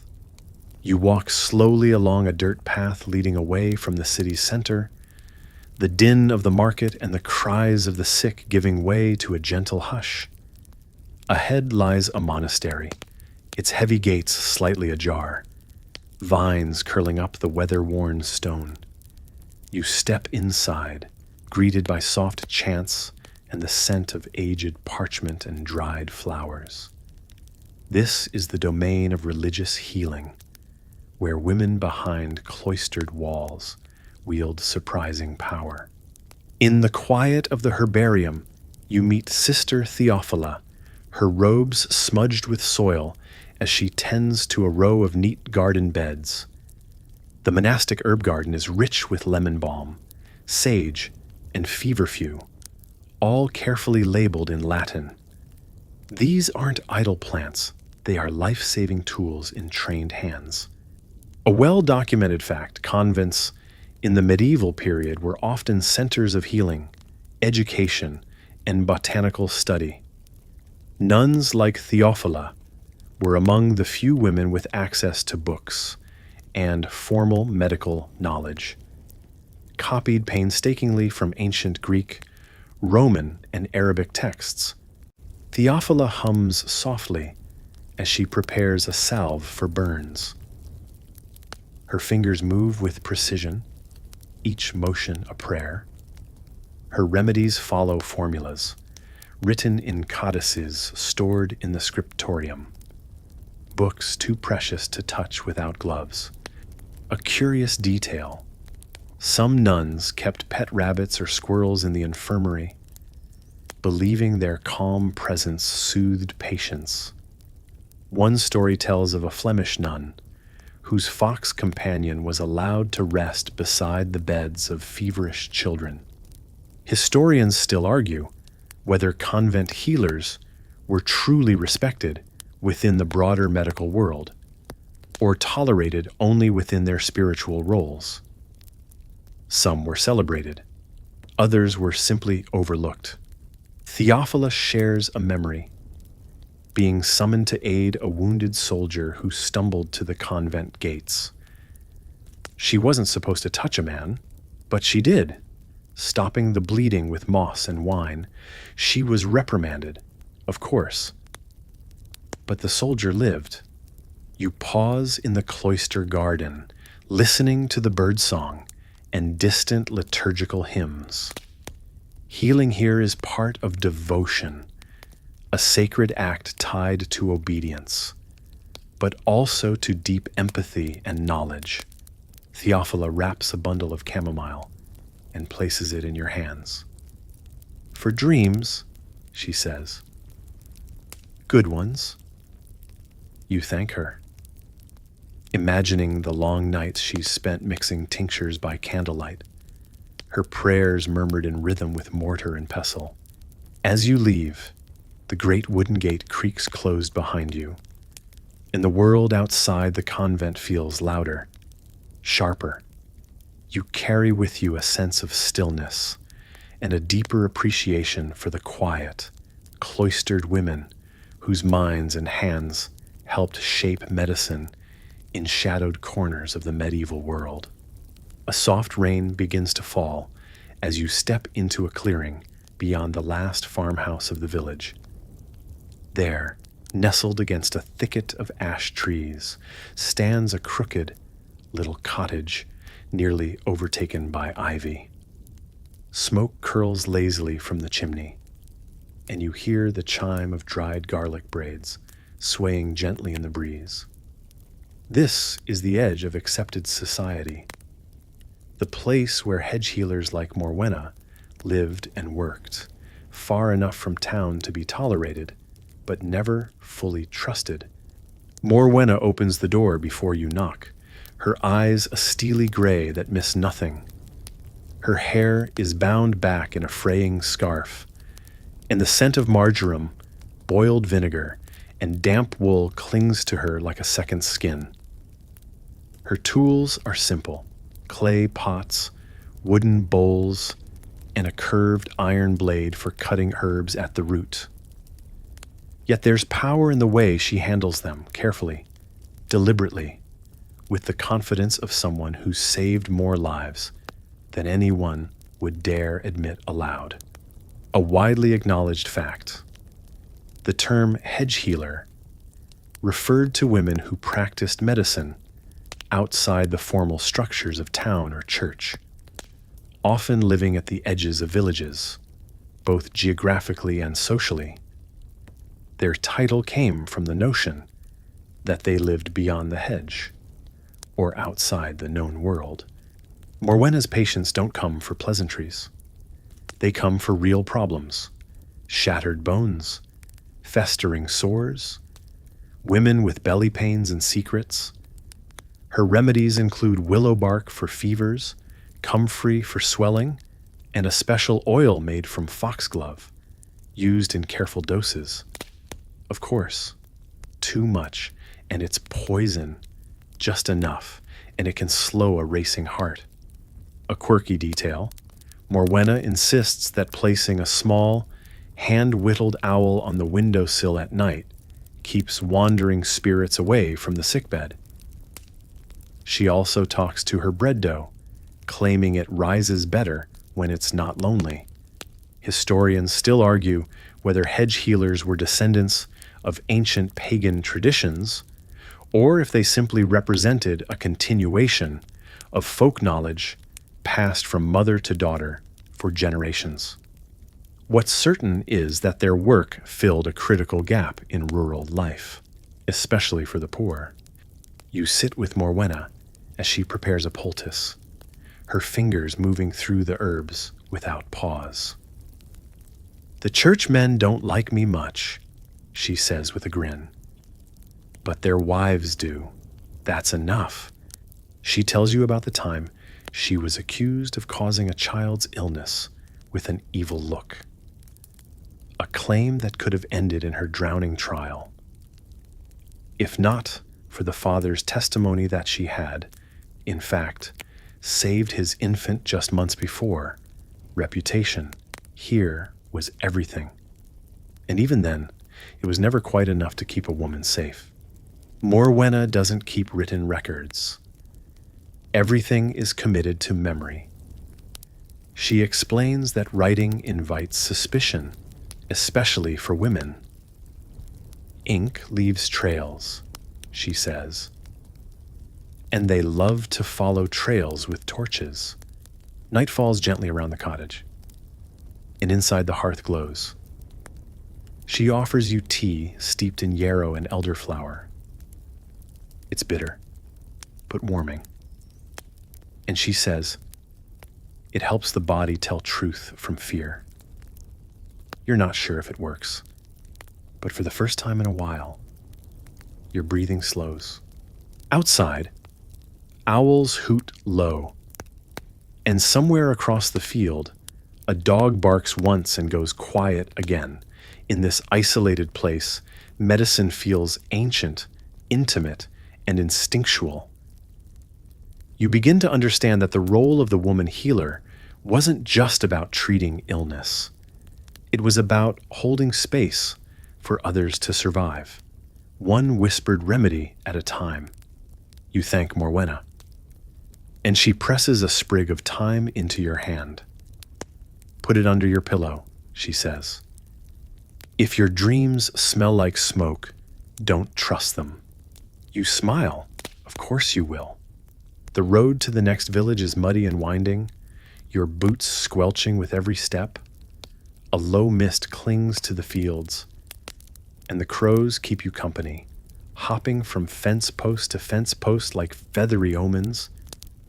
You're heading toward the heart of a deeply sensitive practice. Women healers who tended to matters few, others dared speak about: childbirth, menstruation, fertility, and termination. At the edge of a tilled field, you find a squat house with thick wooden shutters and herbs drying on every rafter. A woman named Isabel welcomes you in. She's strong-shouldered, with hair threaded with silver, and hands that speak of years coaxing life into the world. And sometimes, respectfully, letting it slip away. A well-established historical fact. In medieval Europe, most childbirths were overseen not by physicians but by midwives, women with practical generational knowledge of labor, delivery, and aftercare.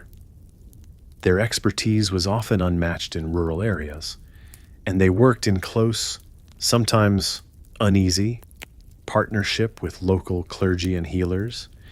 Isabel's space is warm and earthy. Hanging bundles of mugwort and pennyroyal sway overhead, their scent sharp and unmistakable. She doesn't flinch from your questions. Yes, she's delivered hundreds of babies. Yes, she's ended pregnancies, when asked. Sometimes the mother isn't meant for mothering, she says, stirring a pot of calendula ointment. And sometimes the world's too cruel already.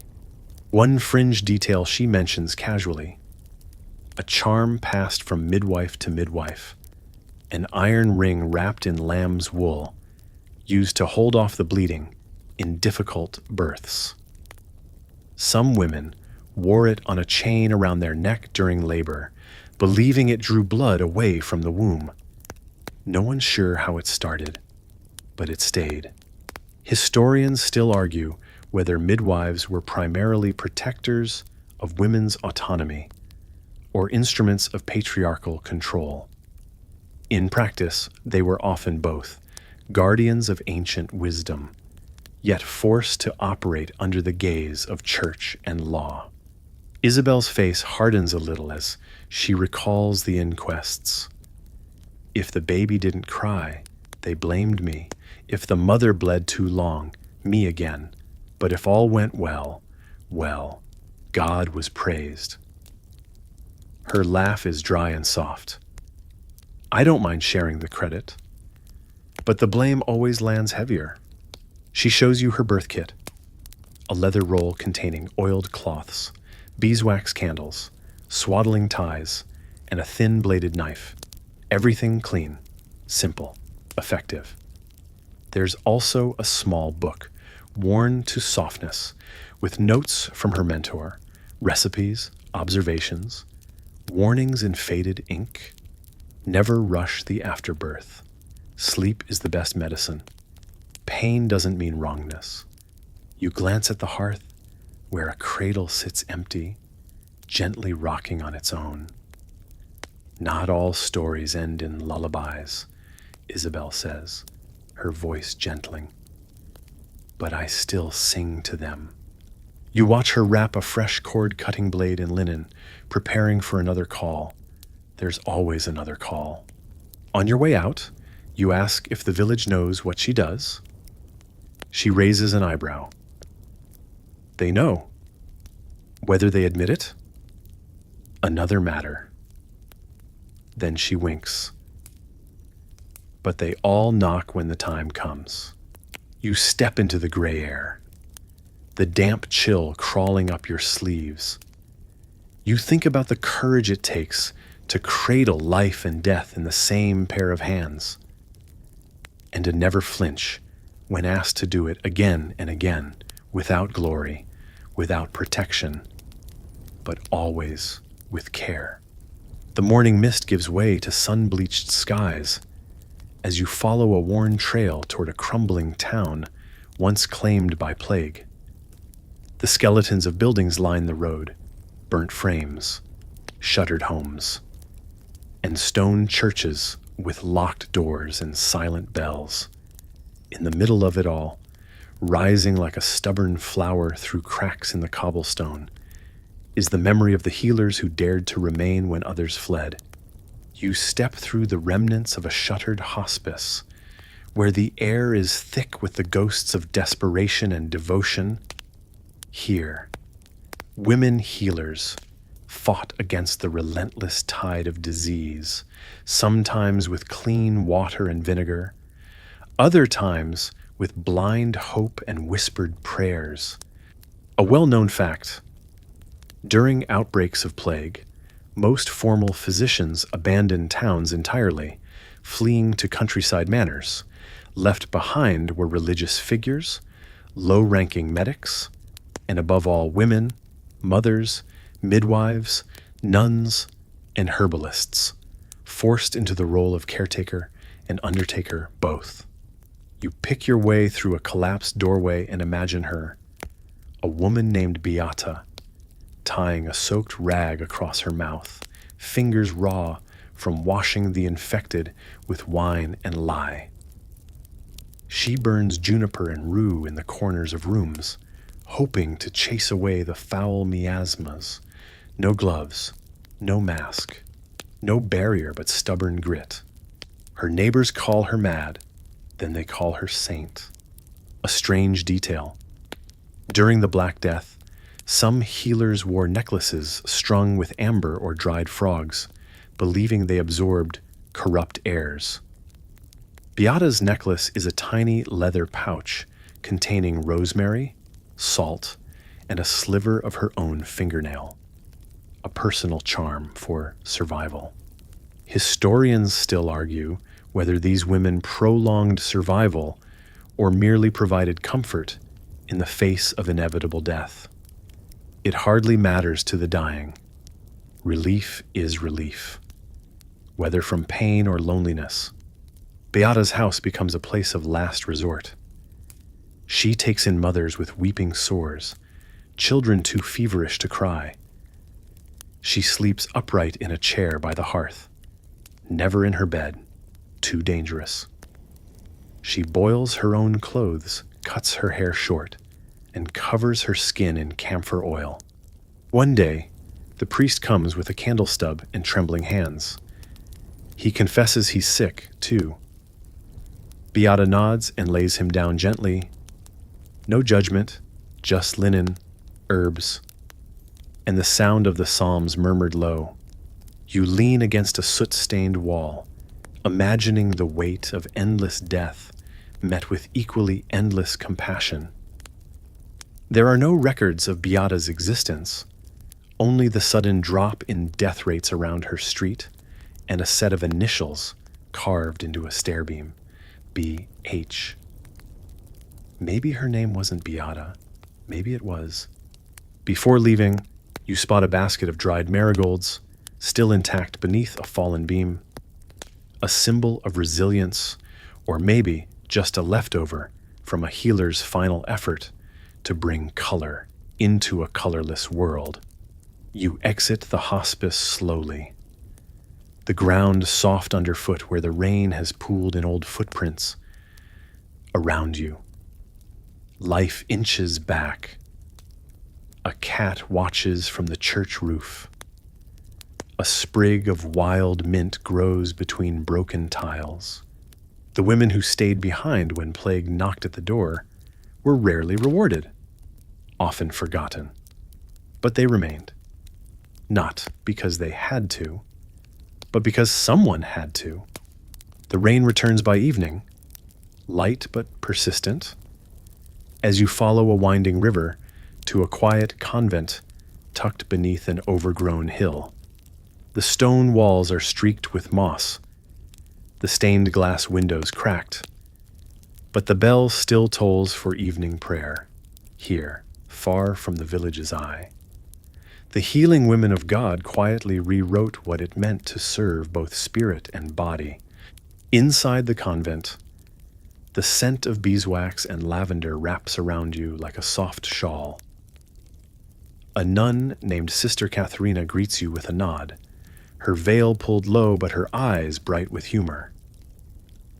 "You're late," she says, already leading you toward a small apothecary tucked behind the chapel.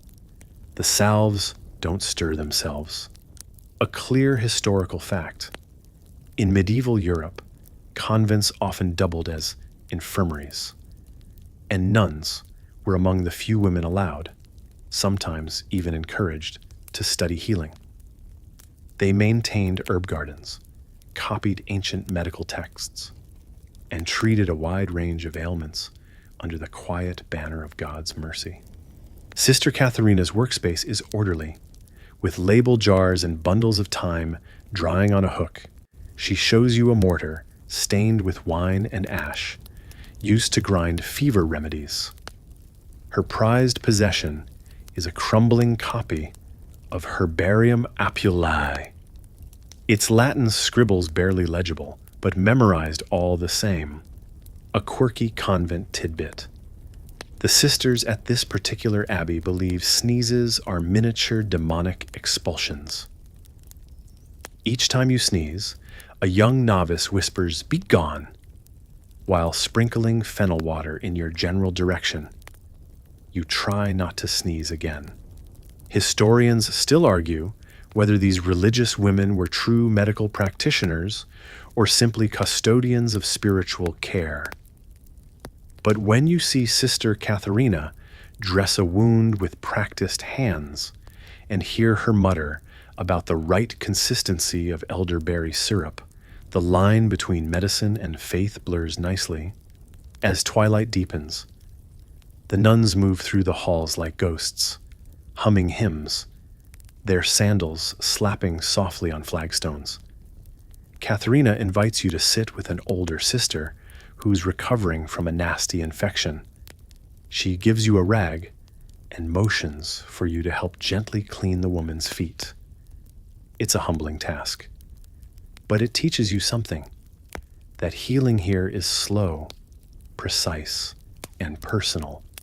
You help stir a thick paste of beeswax and myrrh for cracked skin. The sister sighs when it's applied, her eyes fluttering shut. Katharina pats your shoulder. "You're a fast learner. God likes that." Afterward, you walk through the herb garden, moonlight reflecting on wet leaves, rows of sage, horehound, and sweet cicely line the path. Each plant labeled in both Latin and the local tongue, a quiet act of resistance, perhaps, against a world that mistrusted female intellect. Before you leave, Katharina hands you a small cloth-wrapped bundle.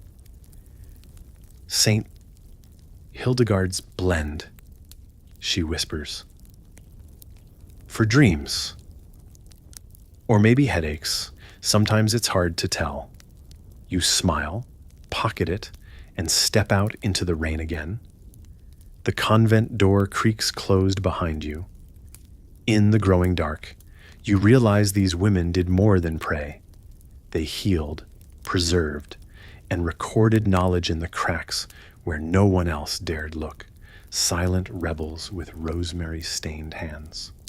You follow the road as it dips into a wooded glen, the branches low and tangled, like fingers pulling at your cloak. The rain has stopped, but the air is heavy, thick with damp earth and crushed pine needles. A raven circles overhead once, then vanishes beyond the treetops. Somewhere up ahead, a different kind of healer waits. One who doesn't belong to village or convent, but to the margins. The hedge witch. Her home appears slowly. A crooked cottage built half into a hillside. Roof swallowed by moss and vines. Smoke curls lazily from a stone chimney. You knock. The door creaks open with no one behind it, inviting or warning. You're not quite sure. Inside, the walls are lined with jars, some labeled, some ominously blank. A broom leans against a cauldron. A single black chicken stalks across the floor. From the shadows, a woman emerges, cloaked in layered wool, with a face that might be 40 or 80. You'll leave with answers, she says, but not the ones you came for. A known fact, many rural women practiced what's now called folk medicine, passed down orally through generations. They were often referred to as wise women or cunning folk, skilled in herbalism, bone setting, fertility charms, and protective spells. The hedge witch introduces herself as Lena, though you suspect that's not her only name. She shows you a poultice made of mashed nettles and lard, good for joint pain, she claims. She's less interested in sterile technique and more in intention. What you ask of the plant, you must also offer in return, she says, patting a bundle of yarrow like it's a house cat.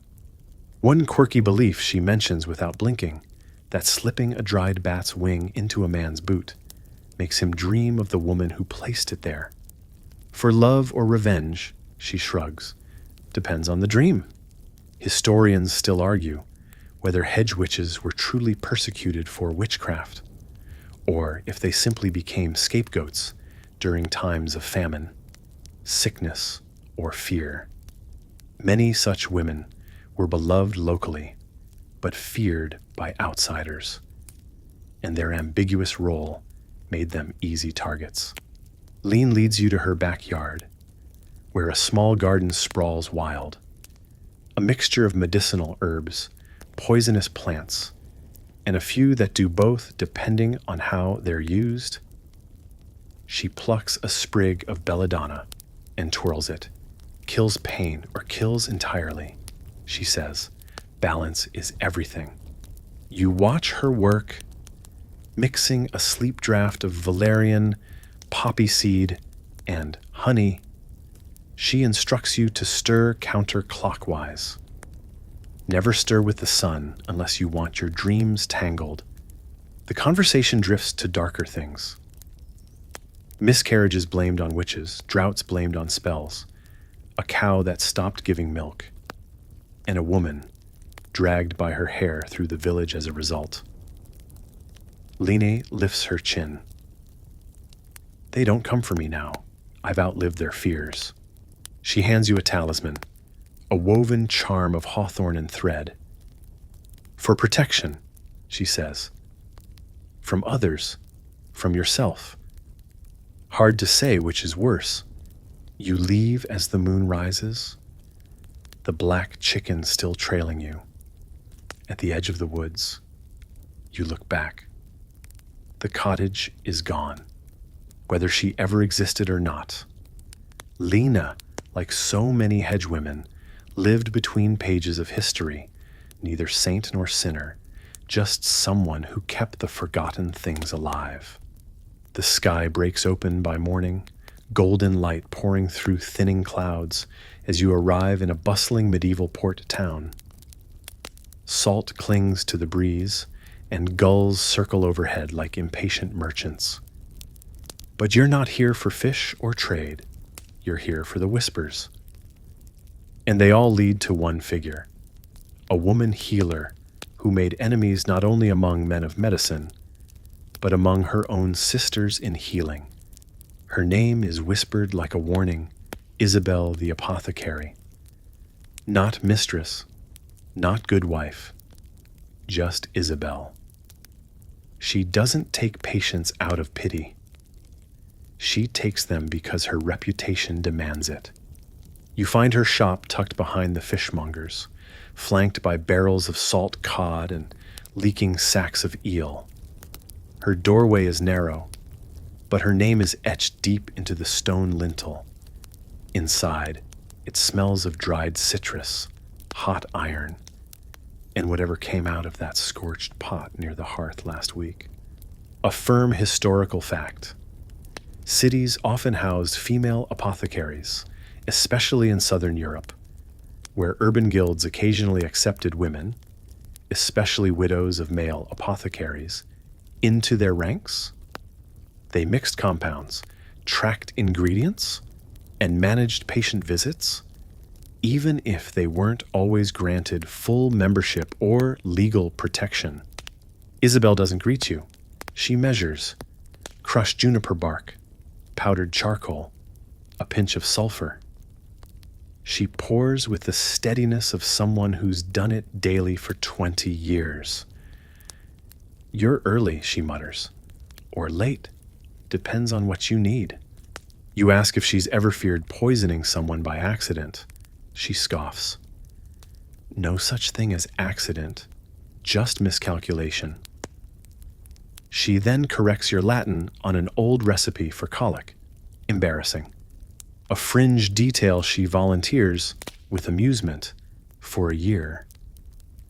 She sold powdered beaver testicles as a remedy for heartbreak. They smelled like wet leather, she says, but customers swore by them. Historians still argue whether women like Isabel were respected professionals or tolerated curiosities in male-dominated cities. Urban records often list them without titles, just names, attached to fines or debts, or sometimes miraculous recoveries. You glance around the shop. Shelves sag with ceramic jars and dried orange peels. A ledger lies open on the counter, her handwriting cramped but meticulous. You see patient notes, dosages, even small sketches of symptoms, a tooth abscess here, a lesion there. As she grinds ingredients for a poultice, Isabel talks about the physician who once tried to shut her down for treating his daughter. She lived, she says flatly. He never forgave me. There's something clinical about her, but not cold. More like a smith at her forge. Focused, practiced, deeply aware that one mistake could burn the whole thing down. Her most popular blend? A sedative syrup made of valerian root, honey, and she won't say what else. Family recipe, she grins. Just before you leave, a man barges in holding a screaming toddler. Isabel takes the child with no questions. Within minutes, she's mixed a calming draft and hums a lullaby with a rhythm that doesn't match any prayer you know. The child quiets. The man pays with a copper coin and a fish head. She accepts both. You step back into the noise of the street, but her door stays open behind you. That's Isabel, open when no one else is, curing what no one else will touch, charging just enough to keep herself feared but not beloved. In the world of medieval medicine, reputation was everything. And Isabel's? Built on thistle, salt, and stubborn defiance. You drift inland again, away from the salt of the coast, and into a landscape stitched with farmland and dusty tracks.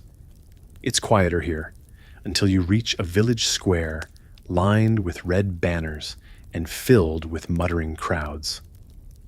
At the center, a wooden scaffold, a man yelling, and a woman in shackles. Her crime? Healing too well. You've arrived just in time for the beginning of a trial. Not for theft or heresy, but for sorcery. The accused is a midwife named Elena, known for difficult births and stubborn recoveries. Her hands have brought more lives into this world than most priests have baptized. And that, apparently, is suspicious. A sobering historical fact.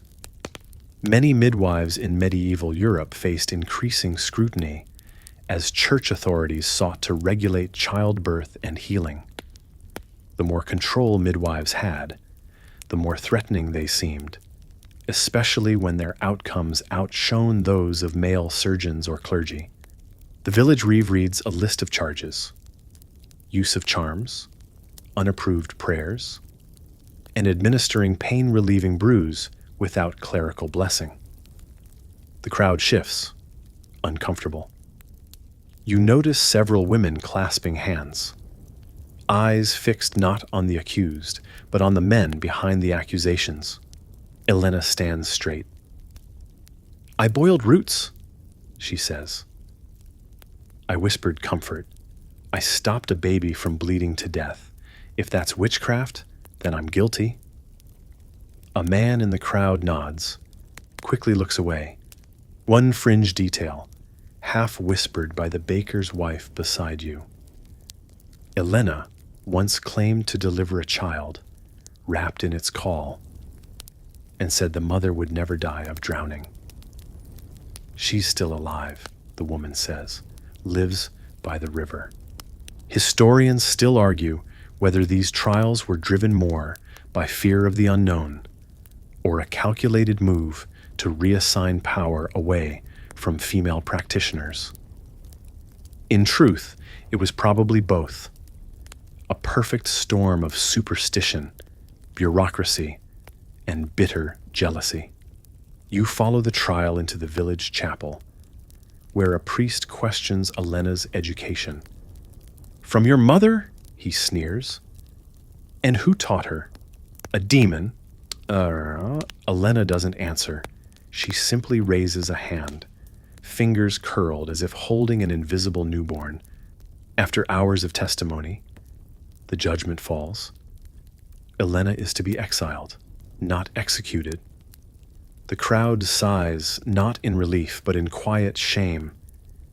You watch as she's led out of the village, past the stream where she once washed blood from her skirts, past the oak tree where she buried a placenta for luck, past all the places she healed. Before she vanishes down the road, she turns once, meets your gaze. No curse, no plea, just a look that says, "You saw this happen, and now you can't unsee it." Later, in the village tavern, people pretend they didn't watch her go. But the brewer's wife slips a wrapped packet to a traveler heading east. "Find her," she says. "She'll know what to do." In this world, healers like Elena tread a knife's edge, one miracle too many, and the village that once brought them bread will offer only silence. You walk through late autumn fields. Their colors faded to straw and soot. The air bites now, a chill clinging to your sleeves. Trees bend with the weight of wind and early frost somewhere in the hills. The last generation of wandering women healers quietly fade from history, unwritten, unpraised, and, by many, unloved. Tonight, you follow one such trail. It leads to a traveling bone setter named Sabine, an old woman known across villages by the clatter of her wooden cart and the scent of bruised comfrey. She never settled, they say, never slept under the same roof more than once a season. You find her camped near a crossroads fire, boiling something dark in a dented pot. She eyes you warily. "Back hurt?" she asks. Or just your sense? A well-documented fact, itinerant healers like Sabine existed across Europe, especially in rural areas where professional care was miles or even days away. These healers, often older women, specialized in physical injuries, fevers, infected wounds. and the kind of everyday pain that nobody else would touch. They carried everything with them: splints, tinctures, patience, and a very sharp knife. Sabine shows you a bundle of old bone knives wrapped in oiled cloth. Each one saved someone, she says. Some saved twice. One killed. You raise an eyebrow, but she only chuckles. A sheep. Nasty one. She rubs a blend of wild marjoram and sheep's fat on her hands before handling her tools. Everything's easier with grease, she adds, which you decide not to question further. A strange fringe tidbit from her pack. A pouch of mouse bones and nettle seeds. For luck and swelling, she says, stuffing them into her boot like talismans. Historians still argue whether these mobile healers were trusted out of necessity or tolerated as a last resort.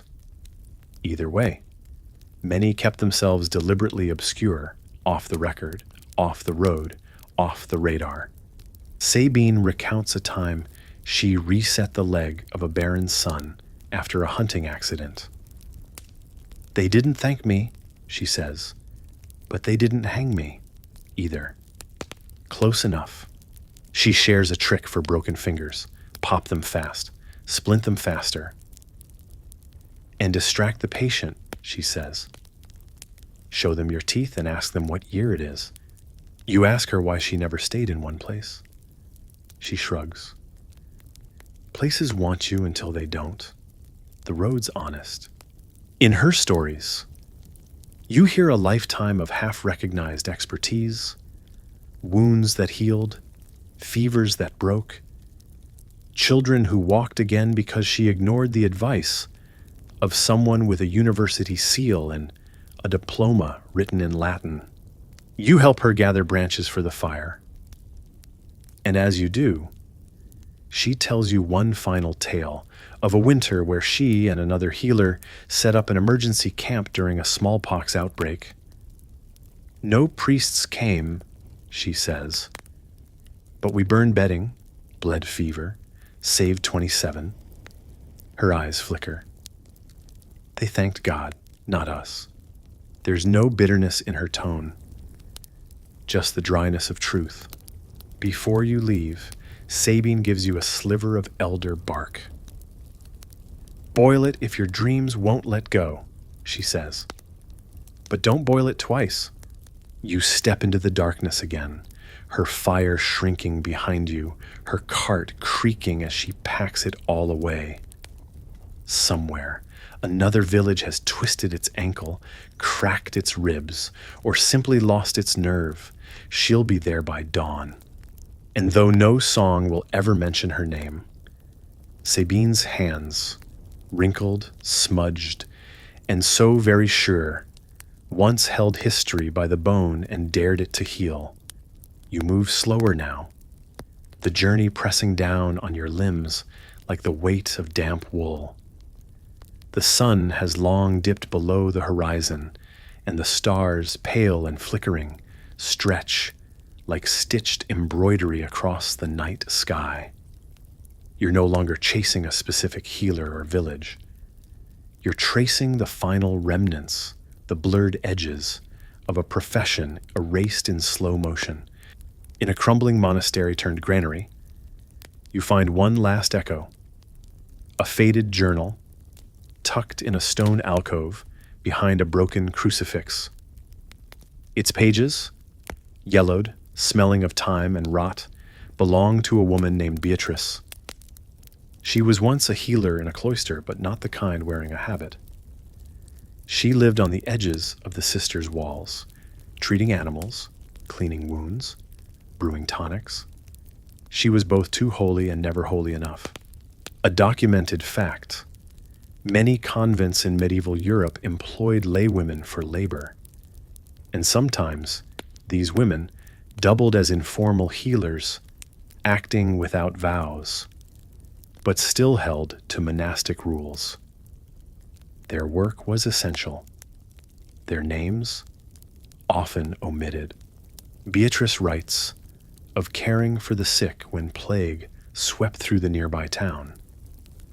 While the abbess locked the gates, Beatrice scaled the orchard wall at night, bringing apple vinegar and vinegar-soaked rags. I broke the rule of silence, she confesses. I sang to the dying. She notes recipes learned from my mother's mother and from an Arab traveler who gave me a single clove and 3 words: rub, wait, weep. Her scribbled instructions for treating eye infections include a blend of honey, crushed garlic, and prayer. And here's a fringe detail you never expected. Tucked between pages is a pressed batwing. Why? She doesn't explain. Just a drawing beside it of a woman with a candle walking into a barn full of rats. Historians still argue whether Beatrice's type of healer represented resistance or assimilation, a quiet rebellion against patriarchal medicine, or just a survival tactic. Maybe both. Maybe neither. Maybe she was just trying to help and didn't care who got credit. The last entry in her journal is smudged. There is a fever here now. My hands shake. I brewed the wrong root, but the child sleeps. If I sleep too, let them find this. Let them learn. You fold the journal closed, heart quiet. Beatrice won't be remembered with statues or stained glass, but her ink, her hands, her pressed wing of a nocturnal creature have already told the truth. As you walk away from the ruins, the wind picks up. It smells faintly of rosemary and cold stone. And so we come to the end of the road, not with a flourish, but with a fading heartbeat. The kind you only hear when you're still enough to listen. These women, the healers of the medieval world, were not saints, not witches, not always right, but they were necessary. They boiled roots and whispered over bones, learned from death, and passed what they could, quietly, to the next woman brave, or desperate enough to try. They healed not for glory, not for God, for survival. And in a world like theirs, and maybe ours, you can't help but wonder, what kind of woman survives by healing others, but never quite gets healed herself? The fire has dwindled now, just the soft hiss of embers and the slow hum of night wrapping around your shoulders. You breathe deeper, slower. The air is heavier, but gentler somehow, like the memory of herbs in the folds of old fabric. You feel your eyelids drifting, the tension leaving your neck, your chest, your fingers. Out there, beyond the walls of your room, the stories of women who healed without recognition still echo, carried not in textbooks or scrolls, but in the quiet rituals passed down through time. The warm compress on a child's brow, the clove slipped into boiling water, the whispered blessing under breath. Let all those ghosts rest now. Let the old bone knives stay wrapped. Let the weary hands be still. Tonight, you've walked far. From smoky huts to cloistered gardens, from salt-stung port cities to frozen hillsides. And maybe, just maybe, you've carried something home with you. Not heavy, not loud, just gentle, like a hum beneath your thoughts. Let your breath slow even more. In, hold, out. There's nothing left to prove now. No more herbs to grind, no more fevers to name. Only the soft rhythm of rest. Only the hush of sleep. Only you, safe. And if your dreams drift into a stone-walled apothecary, or a fire-lit forest path, or a long-lost village square, let them. The healers are there, and they've saved you a place.